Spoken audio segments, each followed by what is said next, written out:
What's up? This is an introduction to a book of selected writings of Paul Levi. Um, the book is titled In the Steps of Rosa Luxemburg. Its editor is David Fernbach.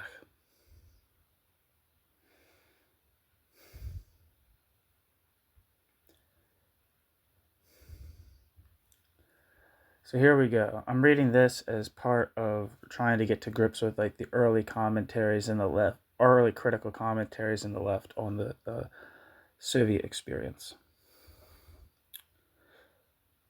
Uh, if you don't know, Paul Levy was the person after the text being more or less buried by the Communist Party, or being buried by the Communist Party of Germany for the first couple years after its publication.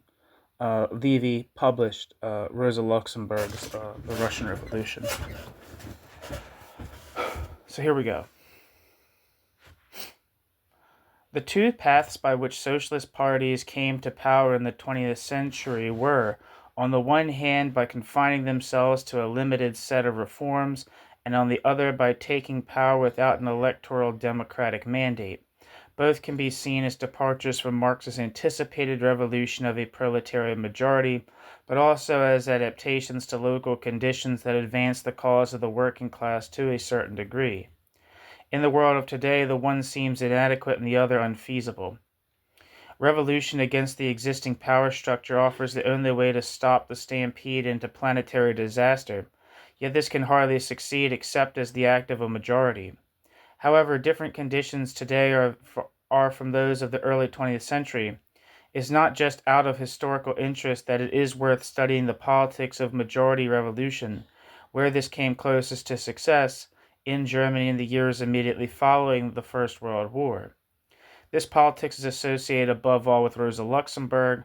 Despite Rosa Luxemburg's death in the first phase of this period of revolution, already before the war, Luxemburg had done more than anyone to revitalize Marxism against the mainstream of the SPD, whose professed orthodoxy concealed a politics of passive anticipation.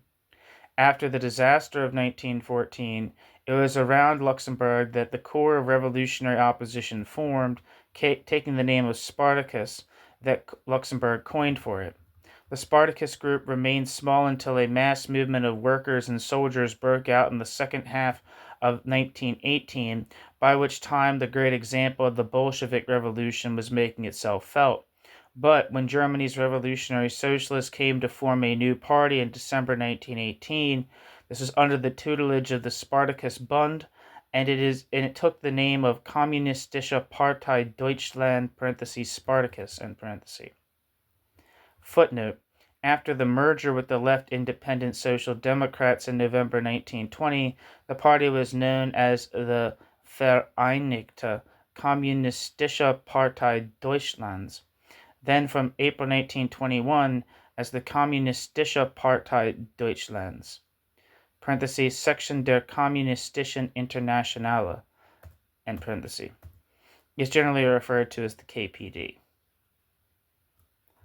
End footnote. 2 weeks later, Rosa Luxemburg and Karl Liebknecht were dead, followed in March 1919 by Leo Jogiches. For the next 2 years, the orphan KPD was led by Paul Levy, who sought to continue Luxemburg's politics of majority revolution and succeeded in building the KPD into a mass party of 1/3 members. But despite Levy's own enthusiasm for the Bolshevik Revolution and the newly formed Communist International, Levy's good relations with Lenin, and his readiness to learn from Russian experience, the KPD came under increasing pressure to adopt unsuitable tactics decided in Moscow. The watershed of the quote, March action in 1921 led to a break between Levy and the KPD, followed in short order by the quote, Bolshevization of the German party and an explicit rejection of the quote, Luxemburgist heresy. Paul Levy was 36 years old when he became, not by his own choice, the leading figure in the KPD. As Clara Setkin said in her conversations with Lenin, quote, following the murder of Rosa, Karl, and Leo, Paul Levy had to take it over. (the leadership of the party), though Paul Levi often enough resisted it, end quote. What were Levy's special qualities, so that Lenin would say, after Levy had supposedly, quote, lost his head, that, quote, he at least had something to lose? One can't even say that about the others, in Germany, end quote. Lenin. Levy was born on the 11th of March, 1883, into a securely bourgeois family, typical of assimilated Germans of Jewish origins in its dedication to literature and the arts and to the values of liberal democracy. Footnote.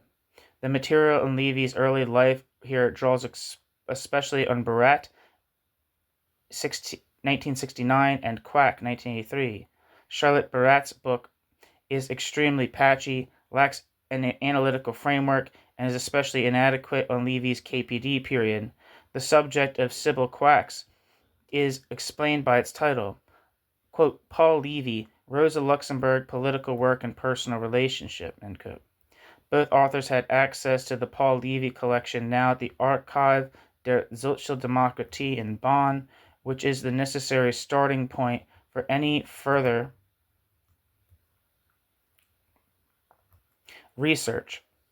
Charlotte Barat also edited a useful collection of Levy's writings. See Barat, 1969. End footnote.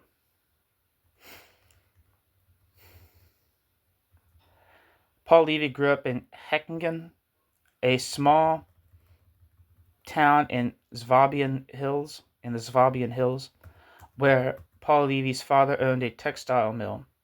Paul Levy attended the gymnasium in Stuttgart, and his twin passions of socialism and law were formed before he left school.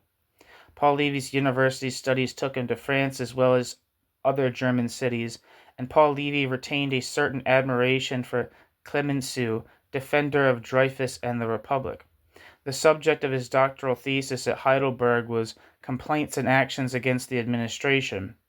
But Paul Levy was widely read, even by the standards of his time, and in the 1920s was to produce original interpretations of the trial of Socrates and of the Catiline conspiracy.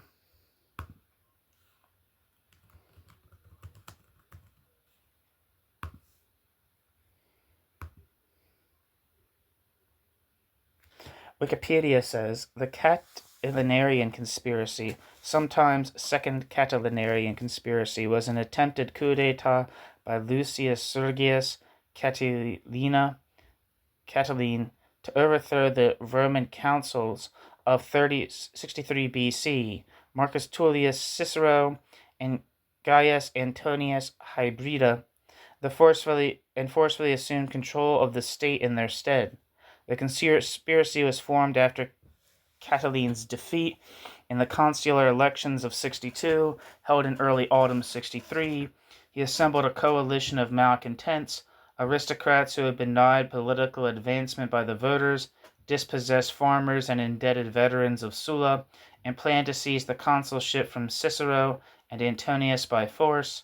In November 63, Cicero exposed the conspiracy, causing Catiline to flee from Rome and eventually to his army in Etruria. In December, Cicero uncovered 9 more conspirators organizing for Catiline in the city, and on the advice of the Senate, had them executed without trial. In early January 62 BC, Antonius defeated Catiline in battle, putting an end to the plot. Modern views on the conspiracy vary. Uncovering the truth of the conspiracy is difficult. It is well accepted that ancient sources were heavily biased against Catiline and demonized Catiline in the aftermath of his defeat. The extent of the exaggeration is unclear and still debated. Most classicists agree that the conspiracy occurred as broadly described, rather than being a manipulative invention of Cicero's. Both concede that its actual threat to the Republic was exaggerated for Cicero's benefit and heightened later dramatic narratives. Back to the text.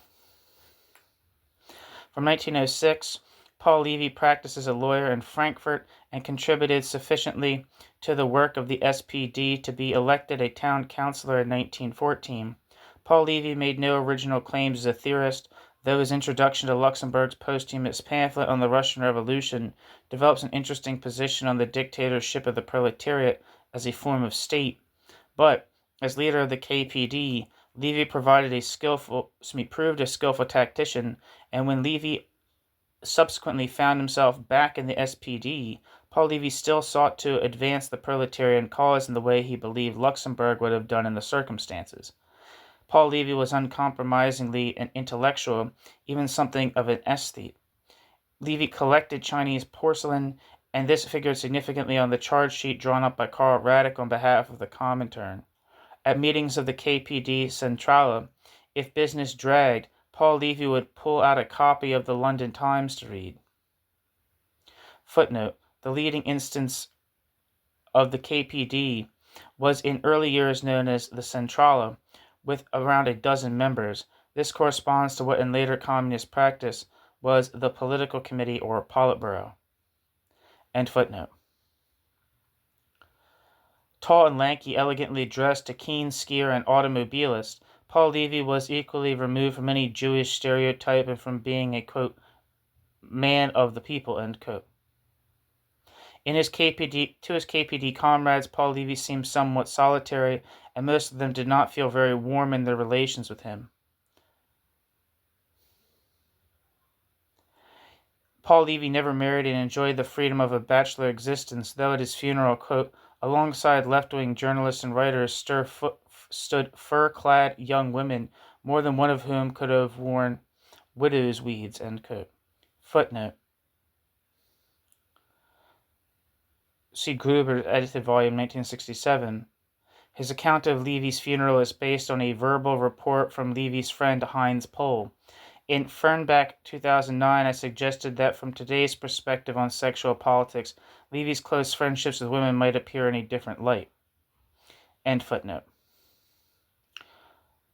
But Paul Levi could lapse jovially into the Swabian dialect of his childhood environment, and in Saxony was to win friendship and admiration for his dedication to his working-class constituents. In September 1913, Rosa Luxemburg was charged in Frankfurt after a speech in which she called on workers to refuse to fire on their class brothers if the threat of war materialized. Paul Levi was recommended to her as a lawyer and became right away a staunch disciple. The case itself was a cause célèbre when it came to trial in February 1914, and Rosa Luxemburg's defense a bravura performance. What remained a close secret until her letters to Levi were unearthed in the 1980s is that for a while the pair had a passionate love affair. The correspondence, only Luxemburg's side survives, shows hasty meetings, joint speaking tours, holiday plans. A few brief extracts will give its complex tenor. Quote, darling, that was so nice. On Monday you preached on imperialism in Frankfurt. On Tuesday I did in Charlottenburg. What do you think, darling? How fantastic. It's a prosecution from War Minister von Falkenhayn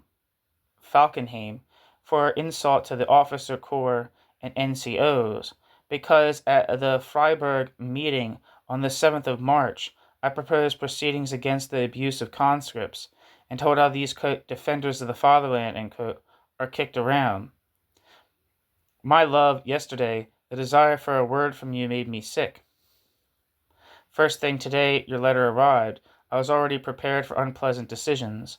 Rosenfeld and others here believe I may be imprisoned any moment, end quote.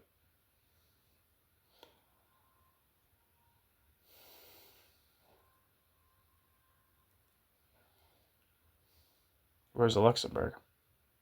By the outbreak of war, the relationship seems to have mellowed into a sympathetic friendship, but Paul would have had, as Rosa's lover, a privileged access to her mind. In this woman, half a generation older, Paul found the word of Marxism made flesh, and though his unique apprenticeship was apparently unknown even to her closest circle, Levy's close intellectual relationship to his mentor was certainly recognized and played no small part in his qualification for the KPD leadership.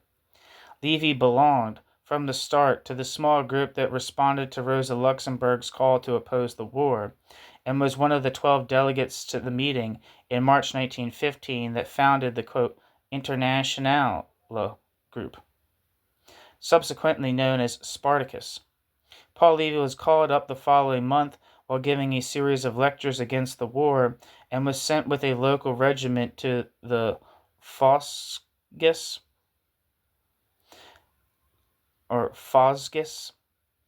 Levi decided to escape from the army by starving himself and eventually was discharged on medical grounds.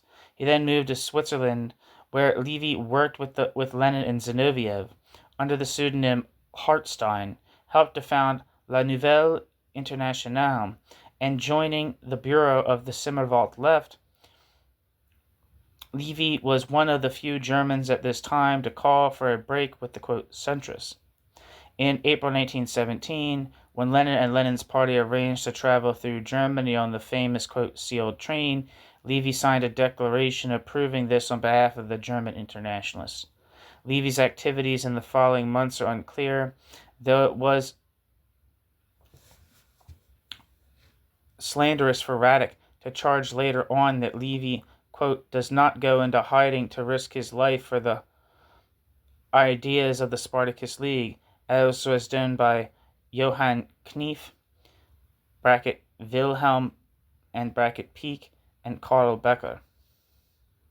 Paul Levi lives and travels abroad, engaging in Spartacist activities as a sideline.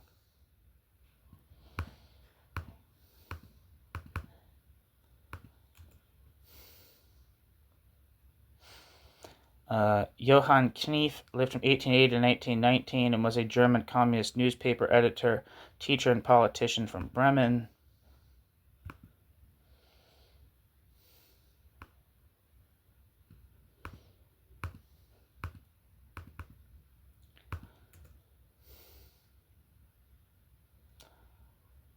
Wilhelm Pieck lived from 1876 to 1960 and was a German communist politician who served as the chairman of the Socialist Unity Party from 1946 to 1950 and as the only president of the German Democratic Republic from 1949 until his death in 1960. Wilhelm Pieck had been active in the SPD since the 1890s, breaking from the party in 1917 over his opposition to the First World War. Wilhelm Pieck co-founded the Spartacus League and the KPD, rising to become chairman of the latter organization following the imprisonment of Ernst Thälmann and John Scheer by the Nazis. After the end of the Second World War, Wilhelm Pieck played a key role in the 1946 merger of the KPD and SPD into the Socialist Unity Party of Germany, which served as the ruling party of East Germany from 1949 to 1989.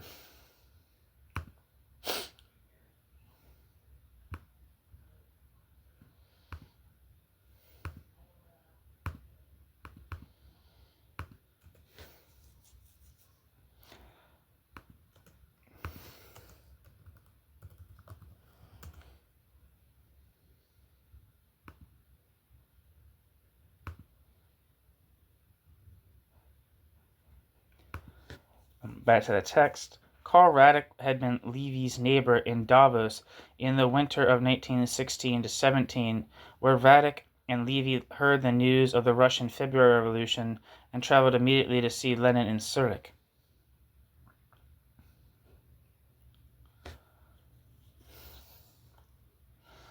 There's a footnote that I missed. It says Karl Radek, the Levi case, published in Gruber in 1967.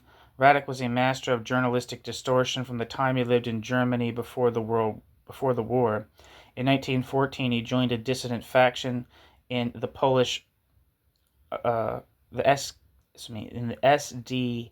SDPKPL, the Polish Marxist Party that Luxemburg and Jogiches still controlled, which sided with the Bolsheviks in the Russian organizational dispute shortly before the war. Luxemburg saw his expulsion from the SPD on grounds of personal dishonesty. That's interesting because to have this very negative characterizing of Radek, because Karl Radek also, if you read report from Moscow about the Communist Workers' Party delegation that went to one of the Comintern meetings in the I think in 1920. Dude, this guy, like, I think is it Herman Gorder? I think it was Herman Gorder. Did that report. He hated Radek. He thought Radek was, like, if you read that thing, it's just dripping with, like, contempt for Karl Radek.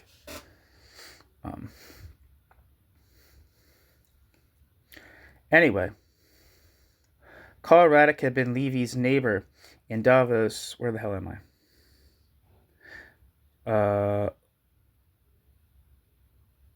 Yeah.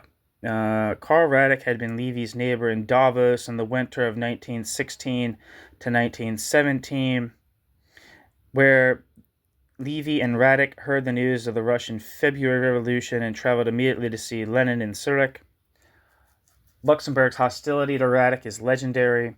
When Radek arrived in Berlin on the 29th of December 1918 as the Bolsheviks' emissary to the Spartacus Congress, Jogiches and Levi had to prevail on Luxemburg to at least treat him civilly. Such was Luxemburg's contempt. This was the context for Luxemburg's often quoted remark to Radek, quote, "We need no commissar for Bolshevism," end quote. That's interesting how that Luxemburg hated him as much as these other figures who were made up the KAPD. Levi returned to Germany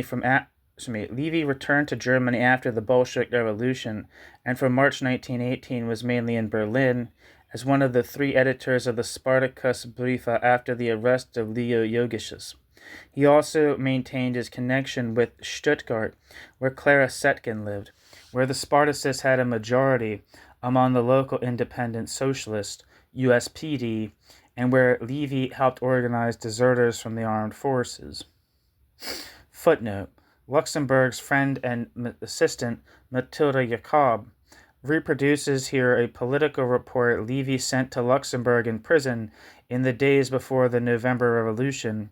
Levi here raises the question of the strategic goal of the workers' movement. Quote, "As I see it, the following points have to be considered in the immediate future, as the questions are now becoming acute.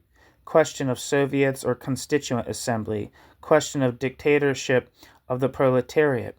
The arming of the Berlin workers seems to be considerably more favorable lately. Weapons have been acquired, approximately 2,500. End quote.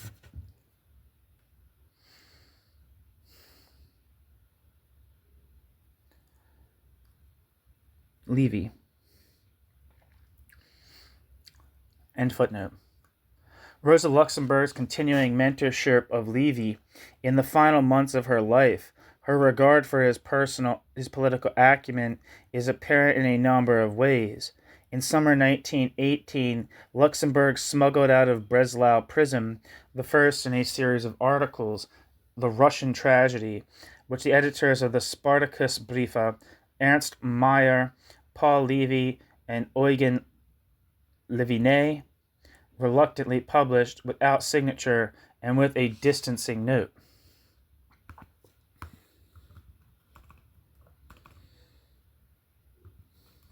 One second.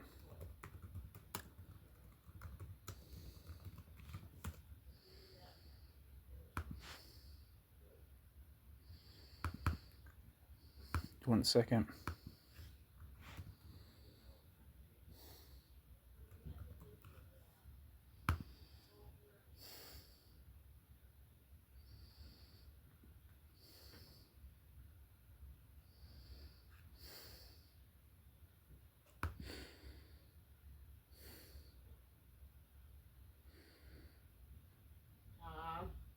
Hold on. What?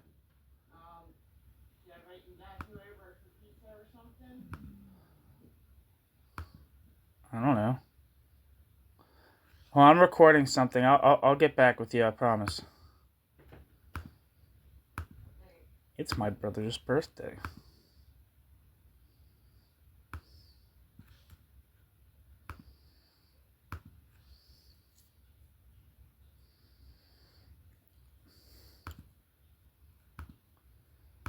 What is going on with my computer? Sorry, that's why I'm stuttering like this.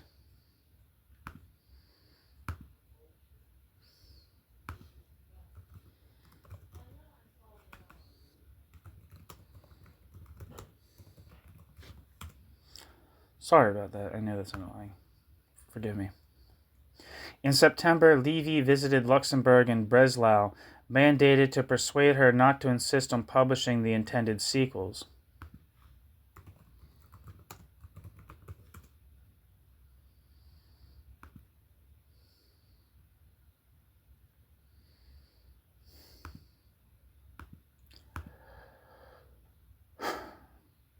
Levi seems to have shared at this time the uncritical admiration for the Bolshevik success that was typical of the younger Spartacist generation.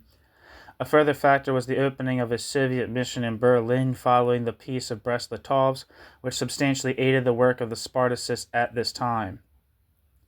Footnote, quote, in March 1918, the people's delegates from the Russian Federal Soviet Republic came as diplomatic representatives to Berlin. ...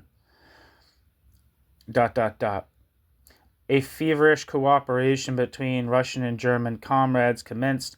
Besides the old stock of revolutionary social democrats, others now flocked in, attracted partly by the large salaries which the Russians paid and by the positions of power, end quote. It says that quote's from Jacob, 1999. I don't know if that's from Matilda Jacob or a different Jacob, but it's from 1999. The Soviet mission was closed down by the German government at the beginning of November, when revolution was already impending. End footnote. Luxemburg reluctantly agreed to refrain for the time being from public criticism of the Bolsheviks, though Luxemburg continued to work up her articles into a pamphlet and wrote to Levi, quote, I am writing this pamphlet for you, and if I convince only you, I shall not have done the work in vain, end quote.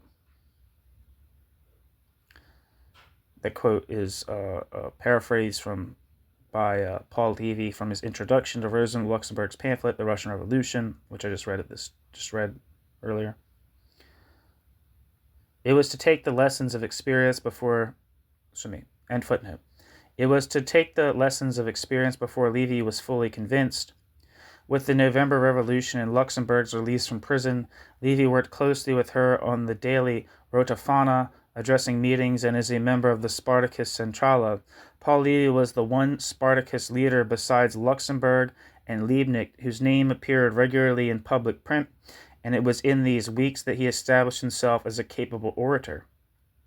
As the SPD's Vorwärts put it, Karl Liebknecht, a certain Levi, and the big-mouth Luxemburg, who never stood at a lathe or in a workshop, are in the process of ruining everything that we and our fathers aspired to, end quote. Or, in the words of a scurrilous leaflet, quote, Judah has reached for the crown, we are to be ruled by Levi and Rosa Luxemburg, end quote.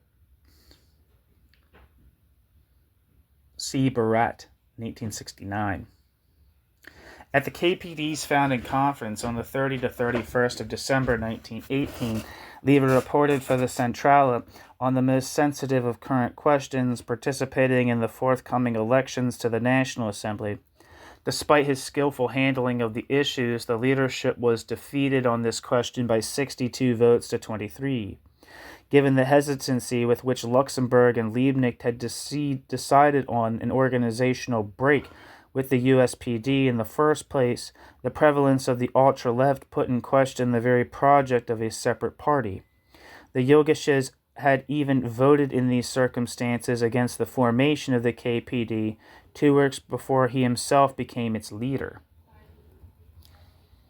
Footnote. It was at the conference of the Spartacus Bund on the 29th of December, the day before the founding conference of the KPD, that Yogisches voted against the proposed new party.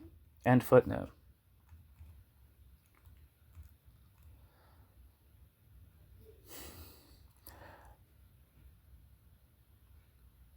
Though Yogisches had successfully run the Spartacist illegal organization from summer 1916 to his arrest in March 1918, he preferred to remain behind the scenes, and was too much the Polish foreigner to appear as leader of a German party, even the KPD. The Centrala agreed that, while Yogisches would leave the party, Levi should be its outward representative, and when Yogisches was killed on the 10th of March 1919, Levy's assumption of his position was unchallenged. As Clara Setkin was later to explain to Lenin, Levy, quote, is no ambitious political careerist. It was Paul Levy's fate, and not Paul Levy's wish, that Paul Levy assumed the leadership of the party at a young age and without great political experience or profound theoretical education, end quote. Footnote, cited from Gruber, edited volume 1967, end footnote. That Levy was still alive was largely due to his imprisonment when the White Terror began, prison proving the safest place to be. Footnote, Matilda Jacob describes the circumstances of her own and Levy's arrest when Luxemburg and Liebknecht were already in hiding. At the newspaper office, quote, the troops encircled me like wild animals, ... Though I did get out, it was in company of brutalized soldiers who took me to my flat. Waiting there for me in my office sat Paul Levy, ... and we were taken together to the Moabit prison. Probably his arrest at that time saved his life. He often maintained that later on, end quote. Matilda Jacob. End footnote. And if Paul Levy, quote, had to, end quote, take over the party, this was a function of two factors: Paul Levy's own qualifications and the limitations of Levy's possible rivals.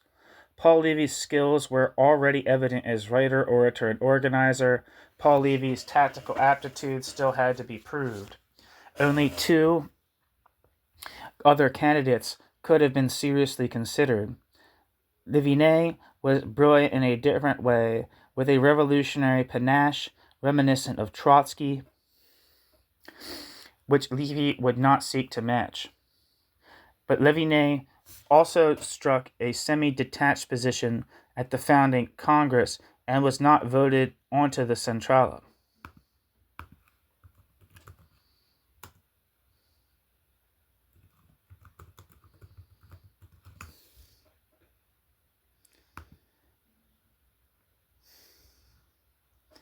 Wikipedia says Eugen Leviné, also known as Dr. Eugen Leviné, was a German communist revolutionary and one of the leaders of the short-lived Second Bavarian Soviet Republic.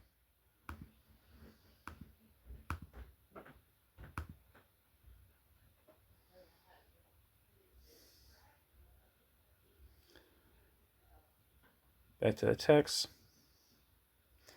Eugen Leviné had taken too high a risk with the Vorwärts occupation during the Spartacus Woche, and went on to oppose Rosa Luxemburg just days before Luxemburg's death on the question of the new international to be formed in Moscow, which she and Liebknecht both agreed was premature. Of the younger leaders, Ernst Mayr had done most for Spartacus during the war years, but Ernst Mayr's strength was that of a scholar and editor, and it is typical that, at the founding conference, Ernst Mayr was charged with greeting the delegates and guests rather than leading one of the 6 debates. Footnote, these were the crisis in the USP, Liebknecht, the National Assembly, Levy, our program and the political situation, Luxemburg, our organization, Hugo Eberlein, standing in here for Leo Yogish's economic struggles, Paul Lange, International Conference, Herman Dunker.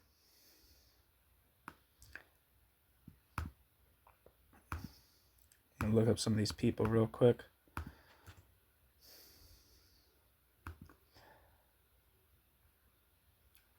Wikipedia says Hugo Eberlein lived from 1887 to 1941 and was a German communist politician.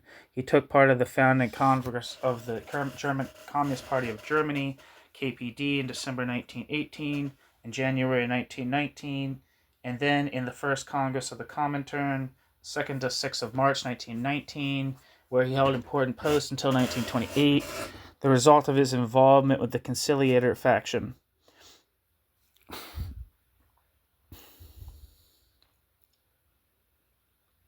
When the Nazis took power in Germany in 1933, Eberlein took fled to the Soviet Union, where he found refuge at the Hotel Lux.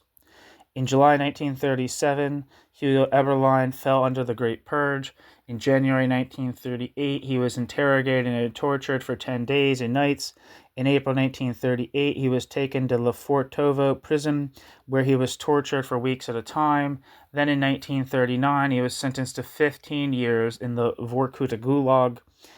Hugo Eberlein returned to Moscow in 1941, when he was tried and sentenced again, and was shot on the 16th of October 1941. Hugo Eberlein was later rehabilitated and became a national hero in East Germany. Hugo Eberlein's name was even borne by a guard regiment of the National People's Army.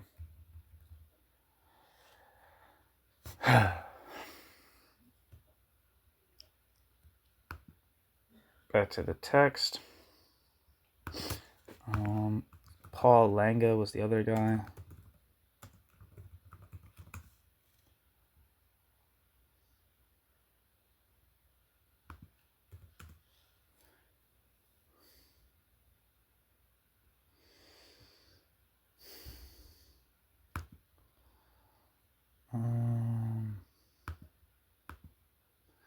Internet's not working.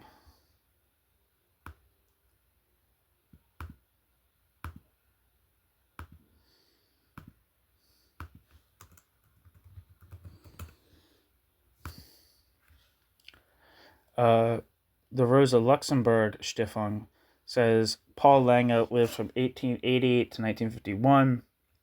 Social democratic and communist politician, most prominent trade unionist in the early KPD, works as co-editor of Die Internationale with Rosa Luxemburg and Franz Mehring, co-founder of the Spartacus Group, gives a speech on economic struggles at the KPD founding Congress on behalf of the Spartacus Group, belongs to Rosa Luxemburg's closest circle and works with Luxemburg during the November Revolution. Is a member of the Spartacus Group and KPD leadership in 1918, returns to the Independent Social Democratic Party in November 1920 to retain his influence in the trade unions given the KPD's contradictory trade union policy, goes back to the SPD in 1922, joins the KPD SED in 1945, becomes vice editor-in-chief of the Leipziger Volkszeitung.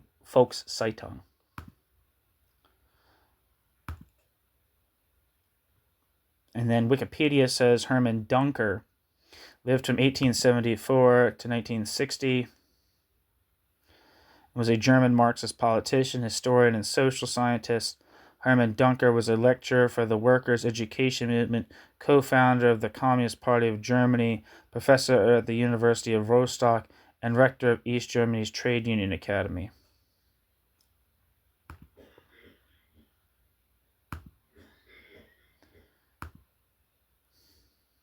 Back to the text and footnote.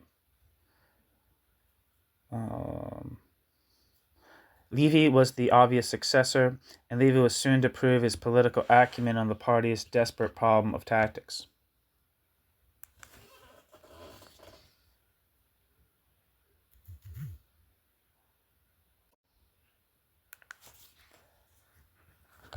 New section, the party leader. Following the defeats of its first weeks and months, the infant KPD was an easy target for government repression. A state of siege was proclaimed in Berlin in March after an unsuccessful general strike was coupled with renewed street fighting. The party offices were occupied by the military, and Levi retreated with the leading comrades first to Frankfurt, then to Hanau, finally managing to produce Rote Fahne for some weeks in Leipzig, until General Maerker's troops occupied the city on the 11th of May.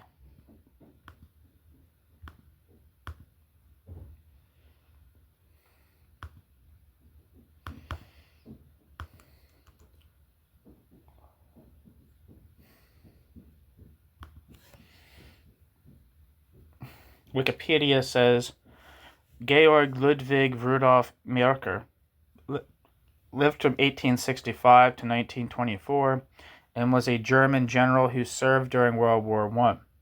Following the armistice of 1918 that saw the end of the fighting and of the Bolshevik Revolution that led to the creation of the Soviet Union.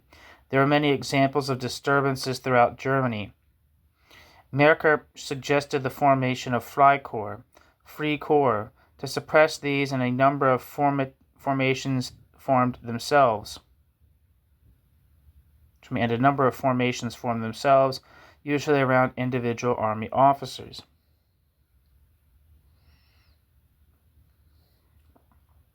After leaving the Freikorps, Merker became active in der Stahlhelm group and was the president of the Saxony chapter. In 1924, Merker, together with Theodor Duesterberg, was a leader of the anti-Semitic fraction within the Stahlhelm, who wanted a, quote, Aryan clause, end quote, that would ban Jews from joining the Stahlhelm and expel the current Jewish members. In March 1924, Merker and Duesterberg got their way and forced Franz Zelta to adopt the, quote, Aryan clause and expel all Jews from Stahlhelm. Back to the text. 10 days later, the Bavarian Soviet Republic had been crushed, and Levi was shot after a mockery of a trial. Until December, the party was formally outlawed under the state of siege declared in Berlin and its other strongholds. The leadership were unable to hold their followers to a reasoned tactical line, and the Centrala was itself divided. The newly recruited rank and file showed a laudable readiness for combat, but the cost was that they became tagged for the majority of class-conscious workers as, quote, putschists.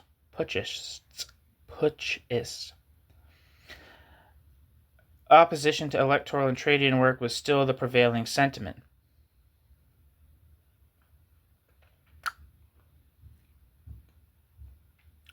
The other factor in the equation was the development of the USPD. The Independent Social Democratic Party had been formed in April 1917 after 18 Reichstag members refused to vote for the war credits and were expelled from the SPD. This party uneasily grouped together under the dominant issue of peace longtime revisionists such as Edward Bernstein and Kurt Eisner, the, quote, Marxist center around Karl Kautsky, as well as radicals such as Georg Ledebour and Wilhelm Dittmann, not yet prepared to rally to the Spartacist message of revolution.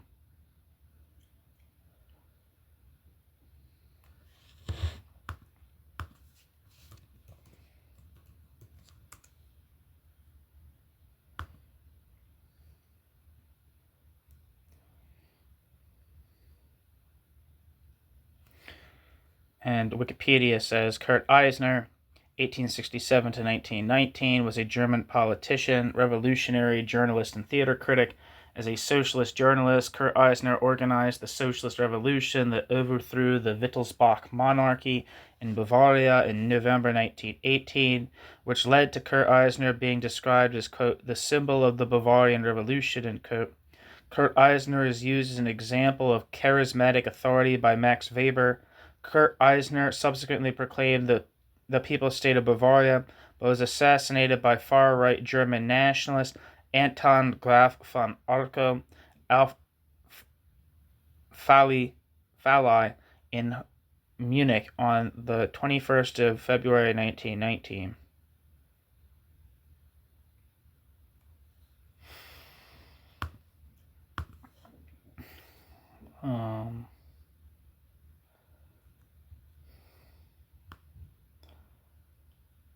I've looked all these people up before in the past, but it's not sunk.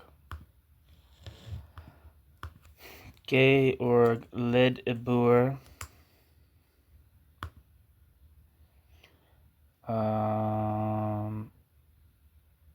Georg Ledebour was a German socialist politician and journalist.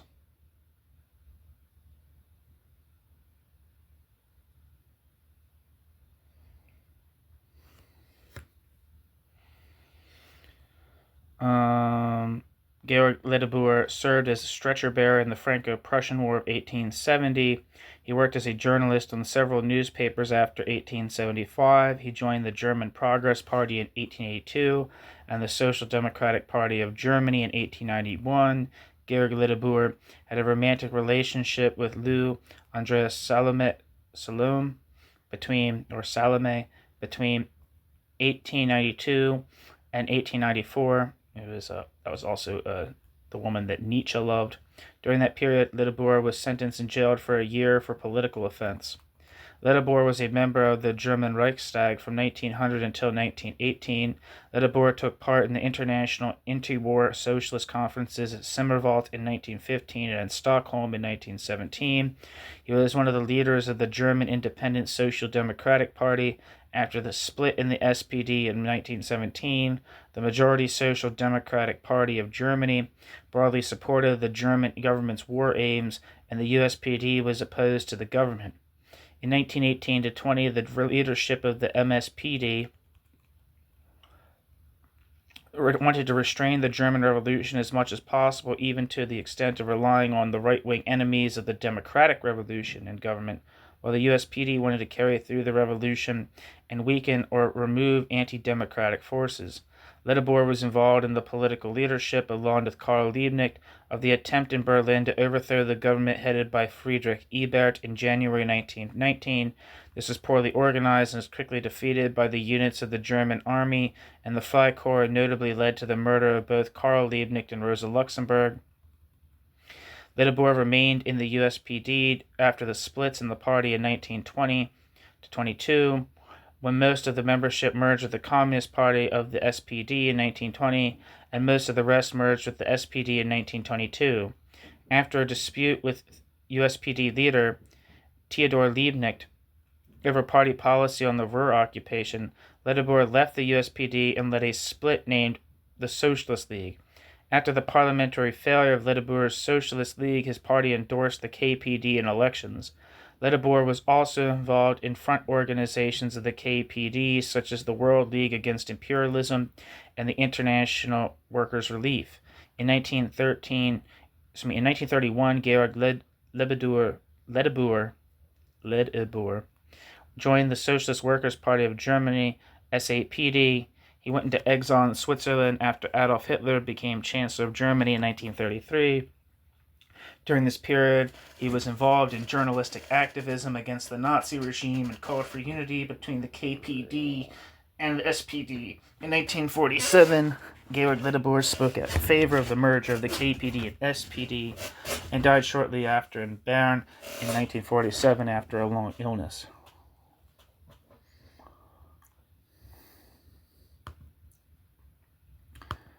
Back to the text.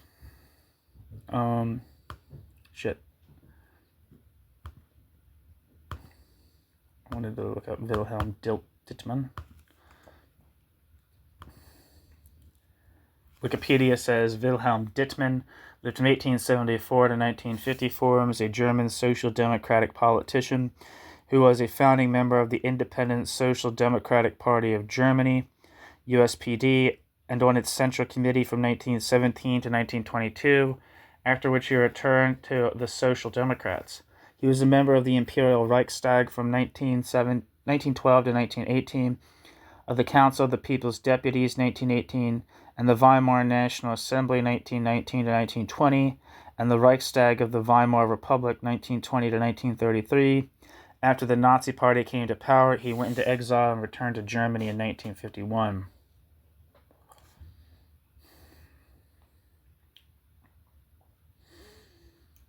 Okay, back to the text. Rosa Luxemburg had been dismissive of the independents' lack of resolve, though the Spartacists joined the new party as an organized group. It was a foregone conclusion that, after the war, the independents would break up into their component factions, but in November 1918, the USPD stood for a Räterepublik, Republic of Workers' Councils, and its left wing steadily gained ascendancy in the following 2 years. The first wave of revolution might have passed, but radical socialism was still spreading among the working class, and by 1920 even the centrists had to pay lip service to the dictatorship of the proletariat. Footnote. The most detailed study of the USPD is Morgan 1975. Before the revolutionary period as a whole, see Before the revolutionary period as a whole, Brouet 2005 is unsurpassed.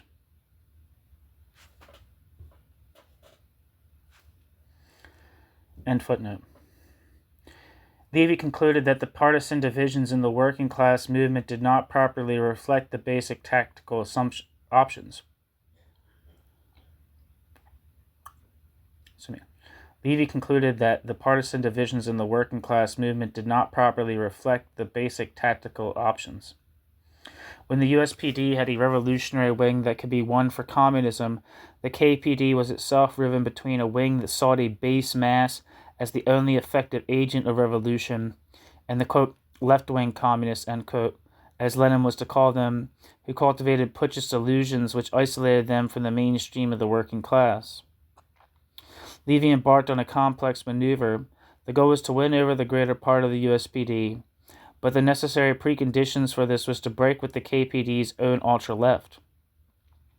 Painful as it was to criticize the martyred Levinet, Levi staked out his position in the summer of 1919 in his comments on the Munich Soviet (an independent/majority socialist/anarchist, quote, Soviet Republic established with insufficient support among the masses (replaced) by a communist Soviet Republic with the same shortcomings means to replace one nothing with another an aimless drifting in the political whirlpool If the masses proceed with actions which are only pseudo-revolutionary and in reality can only lead to setbacks, it is our duty to step forward with warnings and criticism To place ourselves, however, at the head of the movement, though it can only lead to trouble, that obligation we do not have.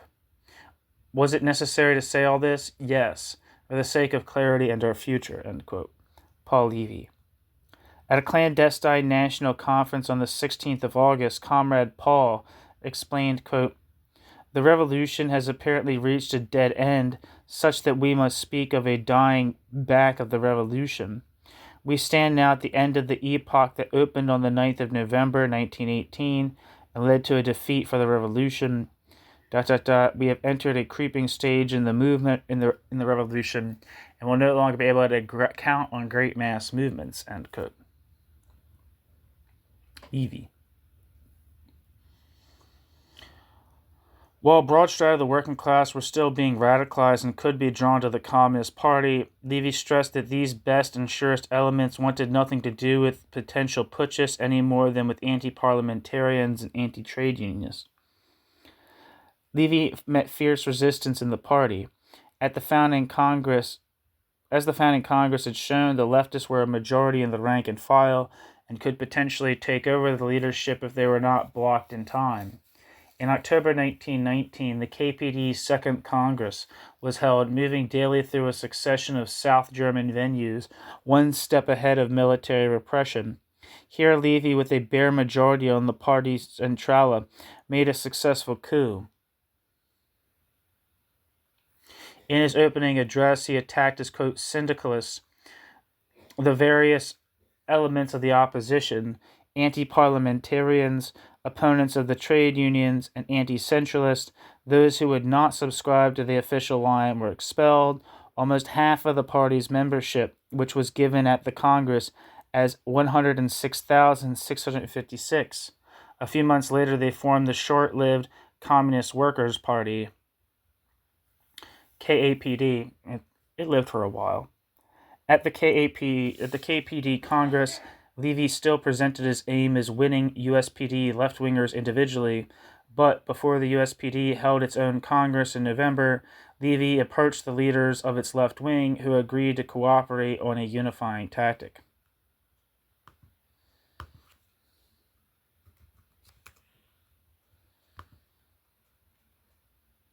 The Communist Workers' Party was dissolved the same time as the Communist Party would have been in 1933.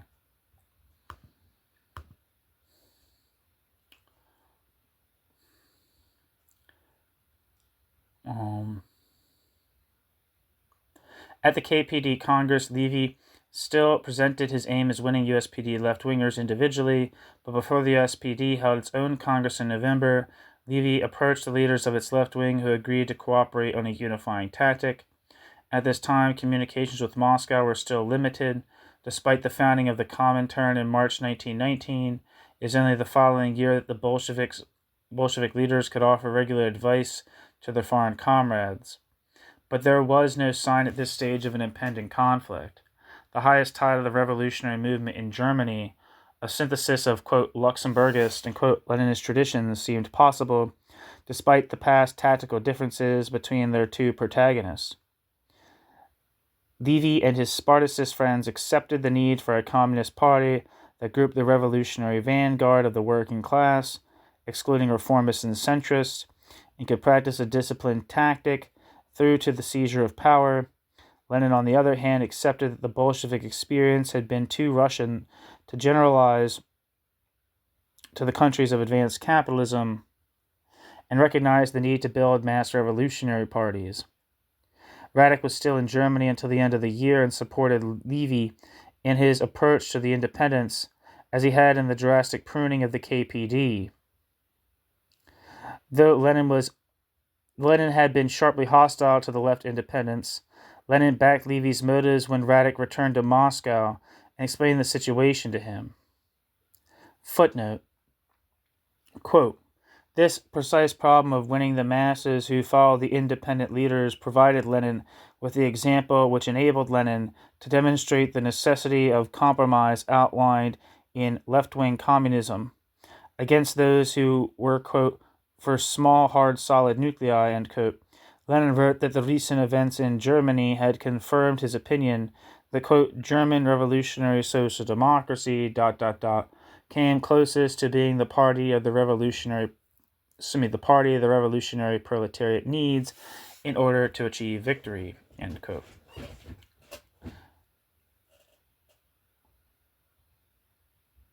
End quote. Brouet, 2005, end footnote.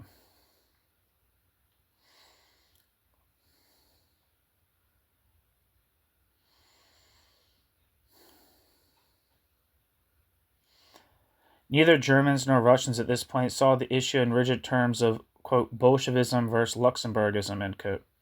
Both Levi and Lenin and Radek as their intermediaries saw the KPD's line as the best tactic for the revolutionary forces in Germany, and though Levi's radical surgery might seem, in hindsight, an ominous precedent for subsequent splits that the Comintern engineered to ensure a, quote, small but pure, end quote, core faithful to Moscow, this split proved itself in practice as leading forward to a mass communist party.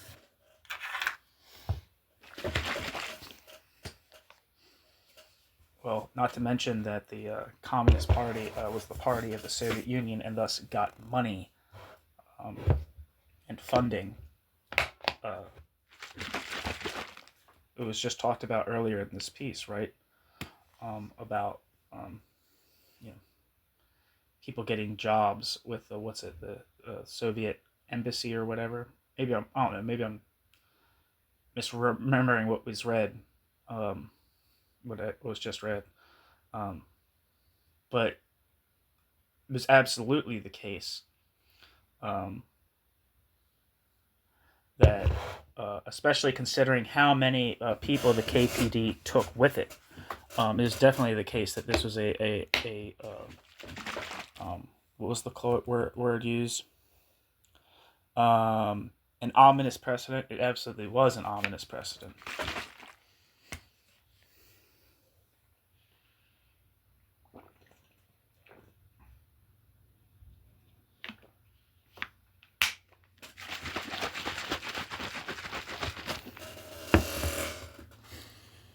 The campaign of denigration against Levi long predated his expulsion from the KPD in 1921. The discontented leftists had already sought to bury Levi in a torrent of abuse, quote, the Judas of the German Revolution, quote, parliamentary stock jobber, quote, political prima donna, were among their favorite epithets. Even without these malcontents, however, Levi still faced an uphill struggle on the Centrala for the course he sought to pursue. This was made clear with the Kapp Putsch of March 1920, when the Freikorps, whose dissolution was required by the Versailles Treaty, occupied the government district in Berlin for 4 days before a nationwide general strike defeated their would-be dictator. Levi was once more in prison at the time, and in his absence, the first slogan of the party leadership was, quote, "Not a finger for the Republic," end quote. From his prison cell, Levi wrote, quote, "It is criminal right to write, quote, the proletariat won't lift a finger for the Republic," end quote. Do you realize what this means? It means turning our back on the greatest action of the proletariat, ... The important thing now is that the putsch should be defeated without compromise, ... As we have often promised before, in the event of a counter-revolutionary putsch, then action even together with the SPD. And now, quote, "Don't lift a finger." Every strike has its demands. The Communist Party has to put these demands. Vorwärts certainly won't. The demands are ... arming the people for the defense of the Republic, i.e. distribution of weapons to the politically organized workers, ... immediate imprisonment of the leaders of the putsch by a proletarian special court, as a military court, bracket, would be, and bracket, a comedy. Republic of Councils, Congress of Councils are not demands whose fulfillment we can work towards, especially as they are not demands on our opponents, end quote. Levi. Nor is this leftism that denied the value of Republican gains confined to Levi's opponents in the KPD. The battle against Kapp had been led from a Berlin cellar by the septuagenarian trade union leader Karl Legien, a dyed-in-the-wool reformist and a social patriot during the war.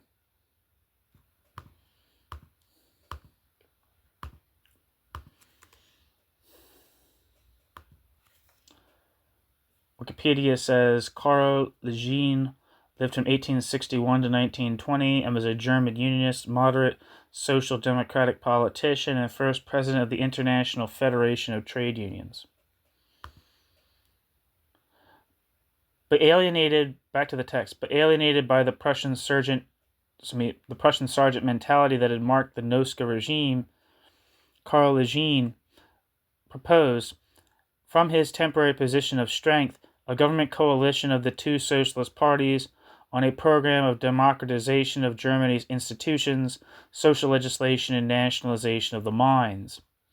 Quote, had Legien's plan been realized, end quote, Franz Birkenau perceptively wrote, quote, it might have changed the fate of Germany, end quote. Birkenau. At the decisive meeting on the 18th of March, the KPD was represented by Wilhelm Pieck and Jakob Walcher, both at the time followers of Levi.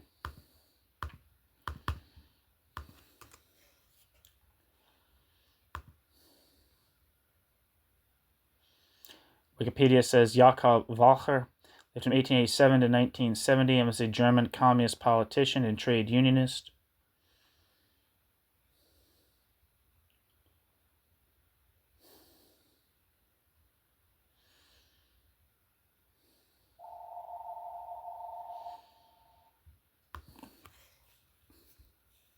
Back to the text.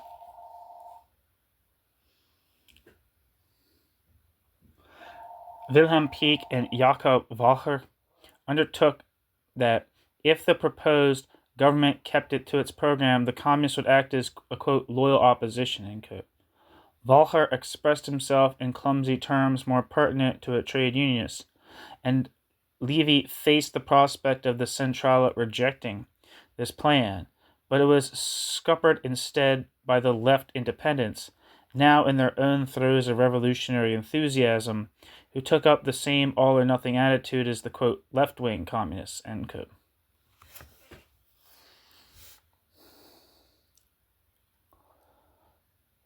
The defeat of the Kapp Putsch at least gave new strength to the working class. The independent vote soared in the elections on June 20th. In the elections of June 1920, and the majority of this party was keen to join the Communist International. The SPD was itself forced to slough off its most discredited leaders, such as Noska and Zudicum. At the Second Congress of the Comintern in July-August 1920, a delegation from the USPD represented the party as a whole, though it was made clear to them that only its left wing would be acceptable in the new international. To Levy's surprise, however, a delegation was also invited from the KAPD, the quote syndicalists, whom Levy had expelled the previous year.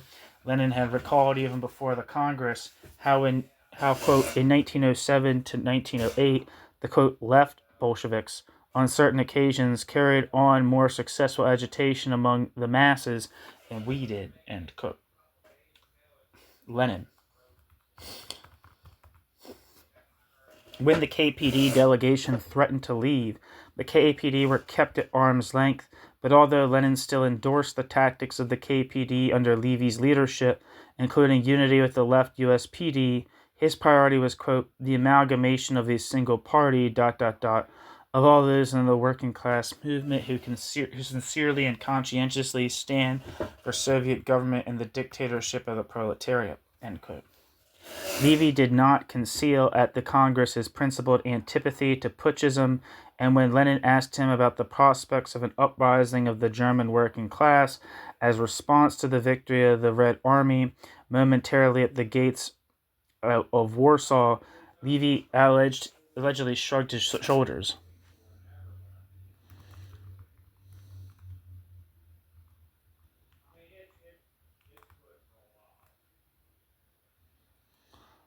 Footnote. There's a footnote that I missed.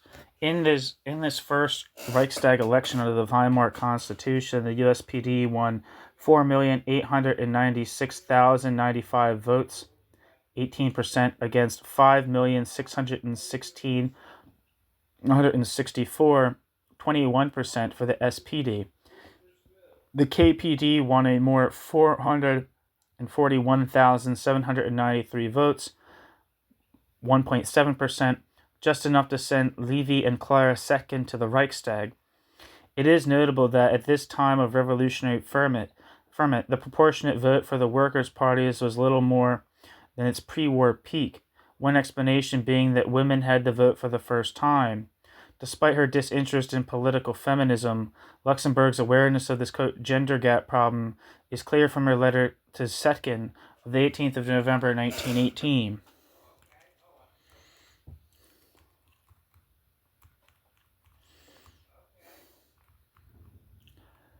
And the quote that I just read was from Lenin's Left-Wing Communism.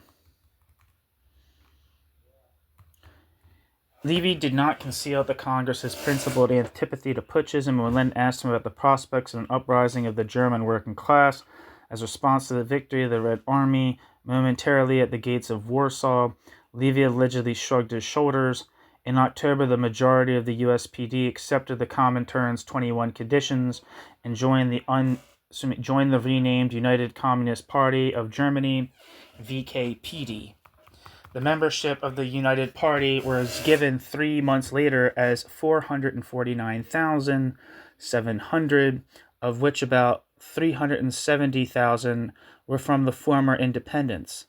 The Communists also now had a significant presence in the Reichstag and a number of regional newspapers. At the Unification Congress, Levy greeted the merger, quote, with a deep inner satisfaction, end quote. Quote, we stand together once again with a large group of comrades with whom we are linked by the work of very many years, and from whom we were separated not because we pursued different goals, but because we believed we had to attain one and the same goal by different roads. The United Communist Party has been founded out of our own forces and our own struggles, end quote. Paul Levy.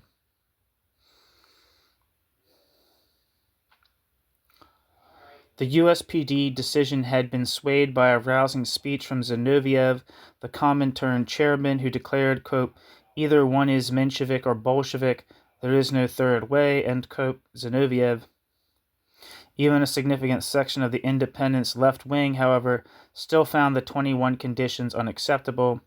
Up to the Uniform Congress with the KPD, there was no criticism from the Comintern of Levy's policy.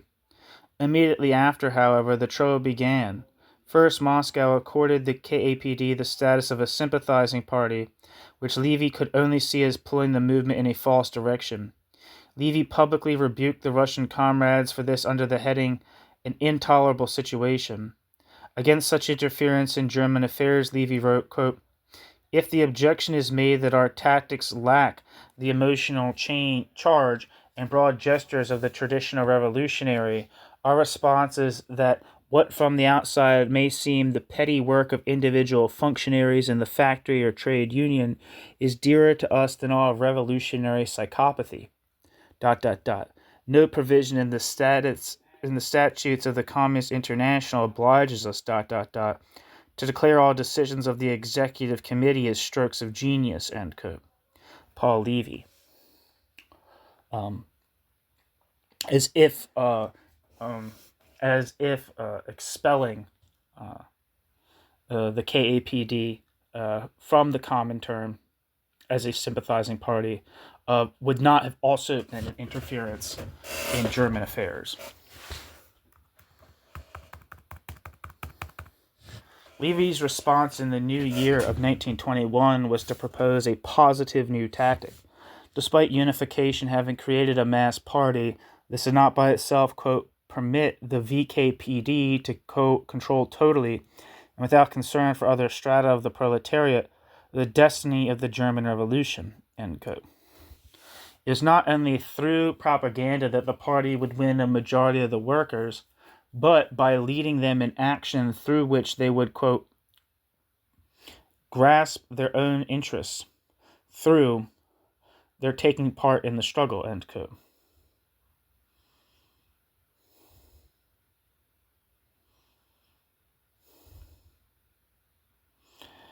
As the Bolsheviks had done in the Soviets of 1917. In particular, quote, "It is absolutely incorrect to treat the proletarian masses who are still in our right today with less consideration and patience than we have for the proletarian comrades in our class who believe themselves to be to our left, end quote. Levi.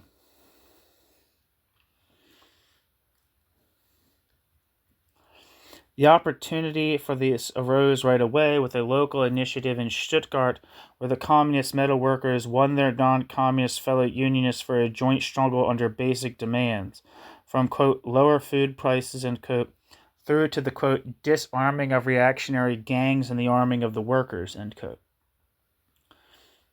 Brouet. Levi and Radek together convinced the rather reluctant Centrala to issue a, quote, open letter, calling on other parties and trade unions, quote, to announce in public meetings that they are willing to defend themselves together against capitalism and reaction, and to defend jointly their common interest, end quote. It also called for trade relations to be open with Russia as a way of alleviating the current economic distress. It was predictable that the open letter would come under scathing attack from the KAPD, but this turn to the United Front was also opposed by the, quote, left wing of the KPD itself, forming around Ruth Fischer, Arkady Maslow, and Ernst Friesland. And in Moscow, where Radek had returned at the turn of the year, Zinoviev and Bukharin won the, quote, small bureau of the Comintern's Executive Committee, ECCI, to condemn the, quote, open letter on the 21st of February against opposition from Radek that was subsequently supported by Lenin. But despite Radek standing together with Levi on the, quote, open letter, more important issues had now arisen, which led Radek, who had particular responsibilities for German affairs on the ECCI, to go along with Zinoviev's, quote, left course and seek to force Levy's resignation as KPD leader. The starting point here was Levy's support for Giacinto Cerati, the leader of the Italian Socialist Party, which had opposed the war and was now an accredited section of the Communist International.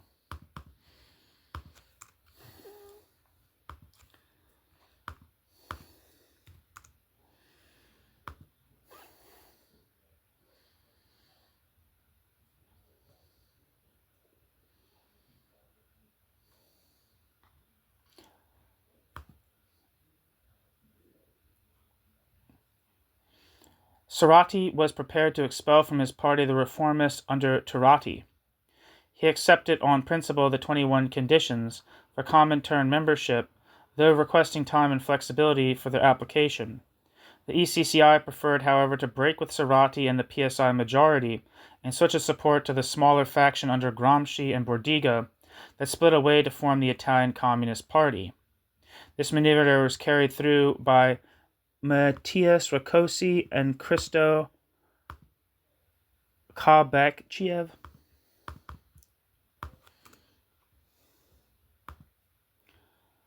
Wikipedia says Matthias Rakosi was a Hungarian communist politician who was de facto leader of Hungary from 1947 to 56. Rakosi served first as General Secretary of the Hungarian Communist Party from 1945 to 1948, and then as General Secretary, later renamed First Secretary of the Hungarian Workers' Party from 1948 to 1956. Matthias Rakosi had been involved in left-wing politics since his youth, and in 1919 was a leading commissar of the short-lived Hungarian Soviet Republic. After the fall of the communist government, he escaped the country and worked abroad as an agent of the Comintern. Rakosi was arrested in 1924 after attempting to return to Hungary and organize the Communist Party underground, and ultimately spent 15 years in prison. Matthias Rakosi became a cause célèbre in the international communist movement, and the predominantly Hungarian Rakosi Battalion of the International Brigades in the Spanish Civil War bore his name. Rakosi was finally allowed to leave for the Soviet Union in 1940 in exchange for prize battle flags captured by Tsarist Russian forces after the Hungarian Revolution of 1848. As the Red Army drove the German Wehrmacht out of Hungary at the end of World War II, Matthias Rakosi returned to his home country in early 1945 and became the leader of the refounded Hungarian Communist Party. The party suffered a crushing defeat in Hungary's post-war free election at the hands of the agrarian independent Smallholders Party. However, at Moscow's insistence, the communists received key positions in the government, including the Interior Ministry, while Rakosi himself became a heavily influential deputy prime minister. From this position, the communists were able to use political intrigue, subterfuge, and conspiracy to destroy their opponents piece by piece, in what Matthias Rakosi would later term, quote, salami tactics. By 1948, they had gained total power over the country, and in 1949, the country was proclaimed a People's Republic, with Matthias Rakosi as its absolute ruler. Matthias Rakosi was an ardent Stalinist, and his government was very loyal to the Soviet Union. Rakosi even set up a personality cult of Rakosi's own, modeled on that of Stalin. Matthias Rakosi presided over the mass imprisonment of hundreds of thousands of Hungarian people and the deaths of thousands. Matthias Rakosi orchestrated show trials modeled on those of the USSR, among the most prominent victims of which was his former lieutenant, Laszlo Rake. Matthias Rakosi's policies of collectivization and mass repression devastated the country's economy and political life, causing massive discontent. After the death of Stalin in 1953, Matthias Rakosi was partially demoted at Moscow's behest, and the reformist communist Imre Nagy became the new prime minister. However, Rakosi was able to use his continuing influence as first secretary to thwart all of Nagy's attempts at reform and ultimately forced the latter out of office in 1955 after the Soviet leader Nikita Khrushchev's famous secret speech in early 1956 denouncing the crimes of Stalin. Rakosi found his position fatally compromised. Large numbers of people within the party and society at large began to speak out against him and call for his resignation as information about the party's past abuses came to light. Matyas Sarkozy was finally forced to resign in July 1956 and leave for the Soviet Union, replaced by his second-in-command, Erno Gero. The Hungarian Revolution of 1956 occurred barely 3 months later as a result of the abuses of Matyas Sarkozy's system, and his former rival, Imre Nagy, became a dominant figure in the revolution, Soviet troops ultimately crushing the uprising and installed a new communist government under János Kadar.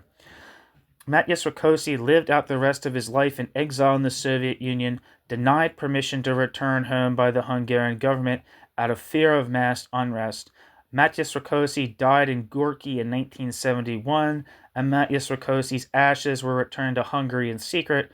Sarkozy is generally seen as a symbol of tyranny and oppression in Hungary.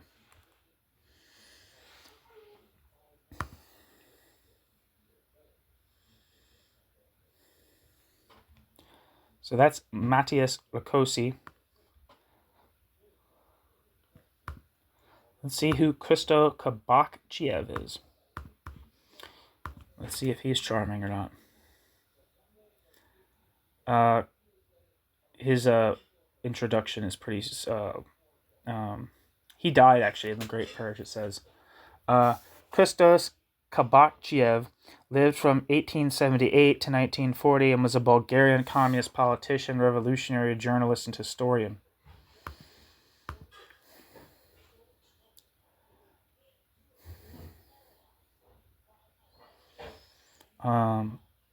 Back to the text. This maneuver was carried through by Matyas Sarkozy and Christos Kabakchiev at the PSI's Livorno Congress, where Levi refused to support the ECCI representatives and publicly expressed his support for Sarati. Levi's discussion of Livorno and Rotafana on the 22nd of January brought an immediate response from Radek, now back in Berlin, who defended the ECCI's position in the paper 4 days later. In the meantime, at a stormy meeting of the Centrala on the 25th, Radek claimed that Levy's article is a, quote, deliberate attack on the ECCI, end quote, and threatened, quote, before you can attack us, we shall get in ahead of you and draw the sword against you, end quote. Radek. Footnote, see Bouet 2005. In a private letter to Radek, Levy asked, quote, does the executive or the executive's German representative see my removal from the post of chair of the party as necessary or simply desirable, end quote. It did not help matters that this letter was published by the USPD paper Freiheit on the 20th of January 1921 after being either, quote, stolen, as the Centrala claimed, accidentally dropped in the Reichstag corridor, or indeed leaked by Levy himself. End footnote.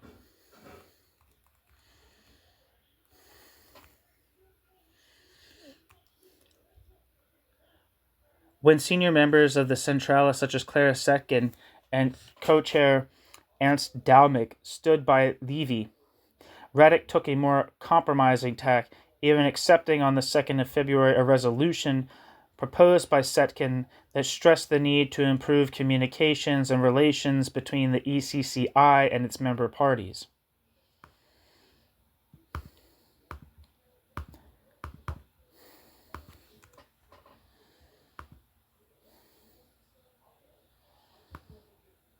Wikipedia says Ernst Daumick lived from 1868 to 1922 and was a German politician, journalist, and newspaper editor who became co-chairman of both the Independent Social Democratic Party of Germany, USPD, and the Communist Party of Germany, KPD.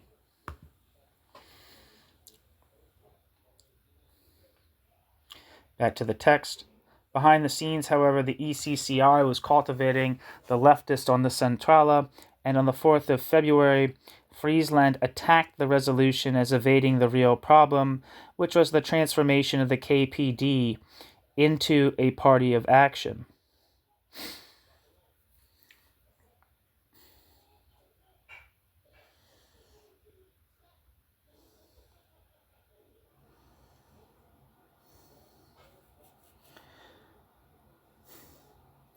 New section. The break with Moscow.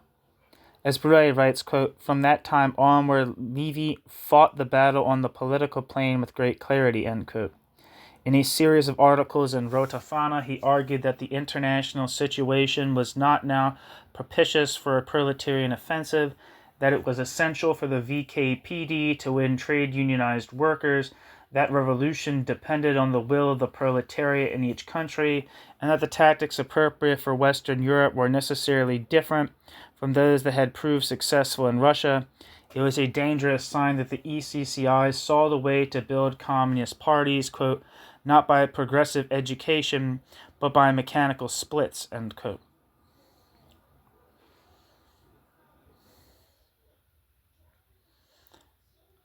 Bure 2005.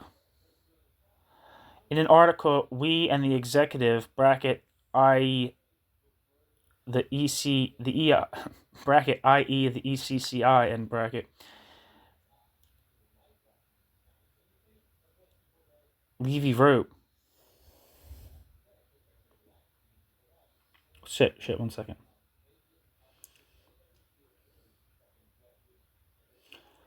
Where am I?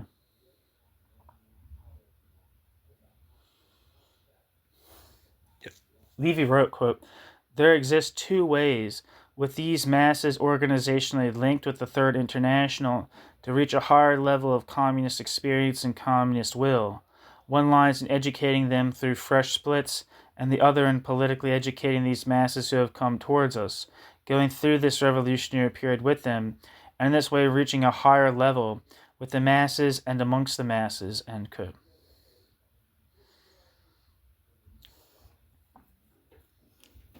Levi. On the 24th of February, Levi spoke to his comrades on the Centrala on the beginnings of the crisis in the Communist Party and the International. Quote, if the Communist International functions in Western Europe in terms of admission and expulsion, like a recoiling cannon, then we will experience the worst possible setback, bracket our Russian and bracket comrades do not clearly realize that splits in a mass party with a different intellectual structure from, for example, that of the illegal Russian party, cannot be carried out on the basis of resolutions, but only on the basis of political experience,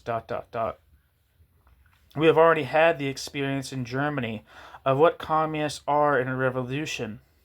In action as a small circle of communists without that wide circle of comrades around them who have a communist orientation and are willing to accept communist leadership, end quote. Levi. Radek now realigned himself with the, quote, Berlin leftists of the Centrala and claimed that the VKPD needed a more active new leadership.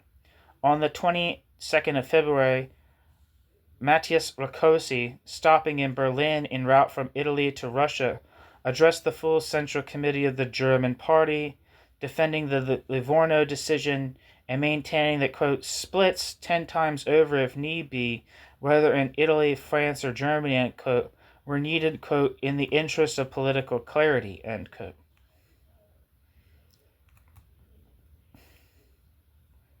Rakosi. Rakosi's rhetoric won over the committee by a small majority.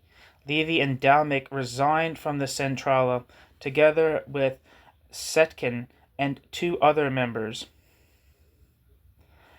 with Heinrich Brandler emerging as the party's effective leader.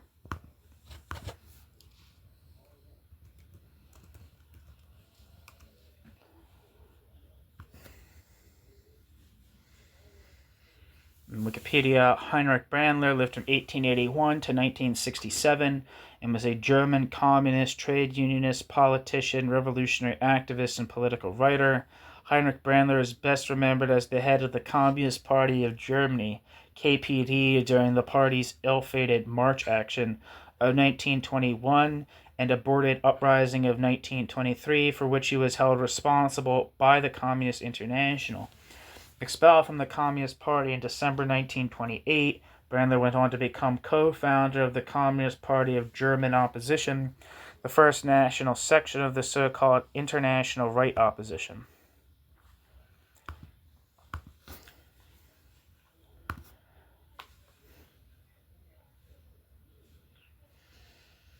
Back to the text. There can be little doubt that the leftism of the Centrala corresponded to a mood of impatience in much of the VKPD rank and file, especially the militant workers who had joined it from the USPD, with high expectations of what affiliation to the Comintern would bring. More important, however, were the tactical debates underway in Moscow, where Zinoviev rejoiced that the, quote, rightist Levi had been, quote, exposed. It was at this point that Bellokun arrived in Berlin as the Comintern's special emissary. Bellokun's mass executions of white prisoners in the Civil War had infuriated Lenin, who sent Bellokun off on a mission to Turkestan. On return, he now proved a close supporter of Zinoviev. Opposed as he was to the proposed new economic policy, Zinoviev apparently hoped that struggles abroad might obviate the need for this compromise. The theory of the, quote, revolutionary offensive, end quote, discredited the previous year in the Polish campaign, was revived with the pretext of relieving the immediate pressure on Soviet Russia. In the first 2 weeks of March, Bellokun lobbied individual members of the Central Committee in favor of the new policy. Setkin was alarmed by what he said to her that she refused to meet him again without the presence of a witness.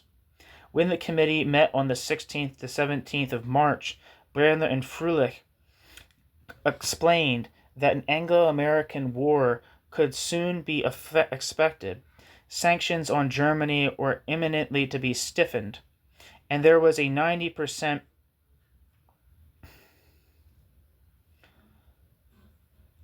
chance that the Silesian referendum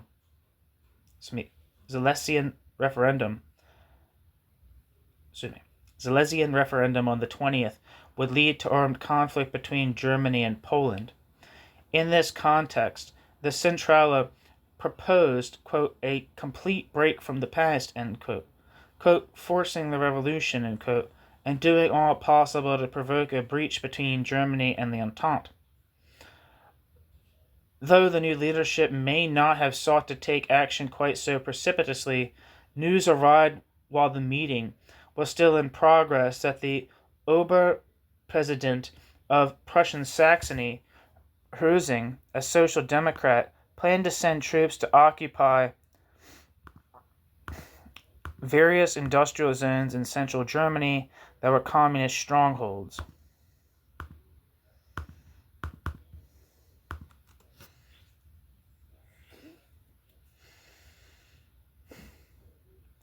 Wikipedia says Otto Herzing lived from 1874 to 1937 and was a German social democratic politician who served as chairman of the Reichsbanner Schwarz-Rot-Gold from its foundation in 1924 until 1931.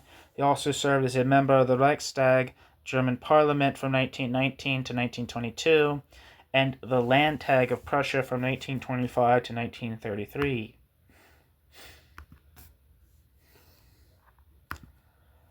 Back to the text. Though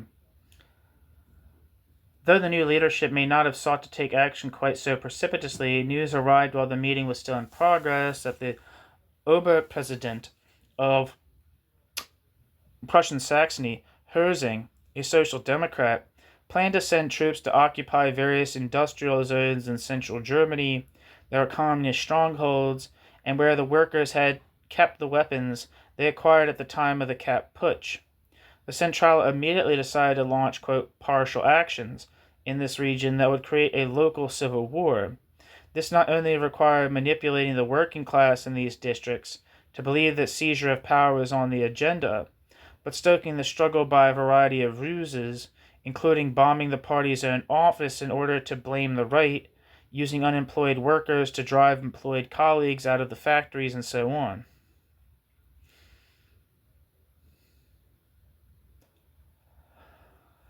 The VKPD now coordinates actions with the KAPD,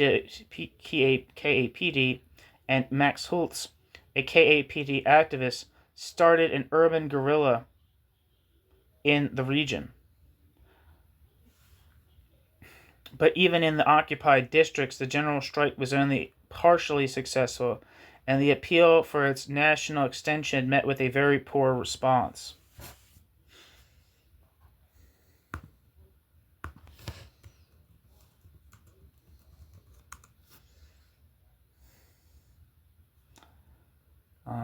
Just real quick, Wikipedia.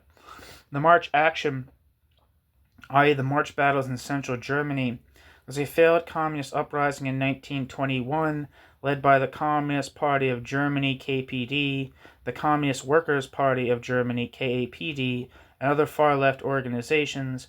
It took place in the industrial regions of Halle, Leuna, Merseburg, Mansfeld, in the province of Saxony. The revolt ended in defeat for the communists and a weakening of contemporary communist influence in Weimar Germany.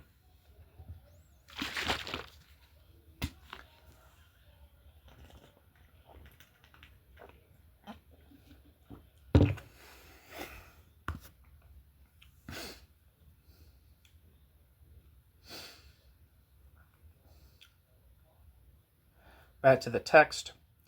Levi was in Vienna when the March action broke out, led by the Purge Centrale under Heinrich Brandler and August Thalheimer. With the, quote, passive weakling, end quote, Levi no longer in the way, dynamite attacks gave the signal for an uprising that had no hope of success, but was justified because it would keep the class struggle on the boil. In the event, however, the communists' call for a general strike went completely unheeded outside their own ranks, in marked contrast to the previous year's action against the Kapp Putsch.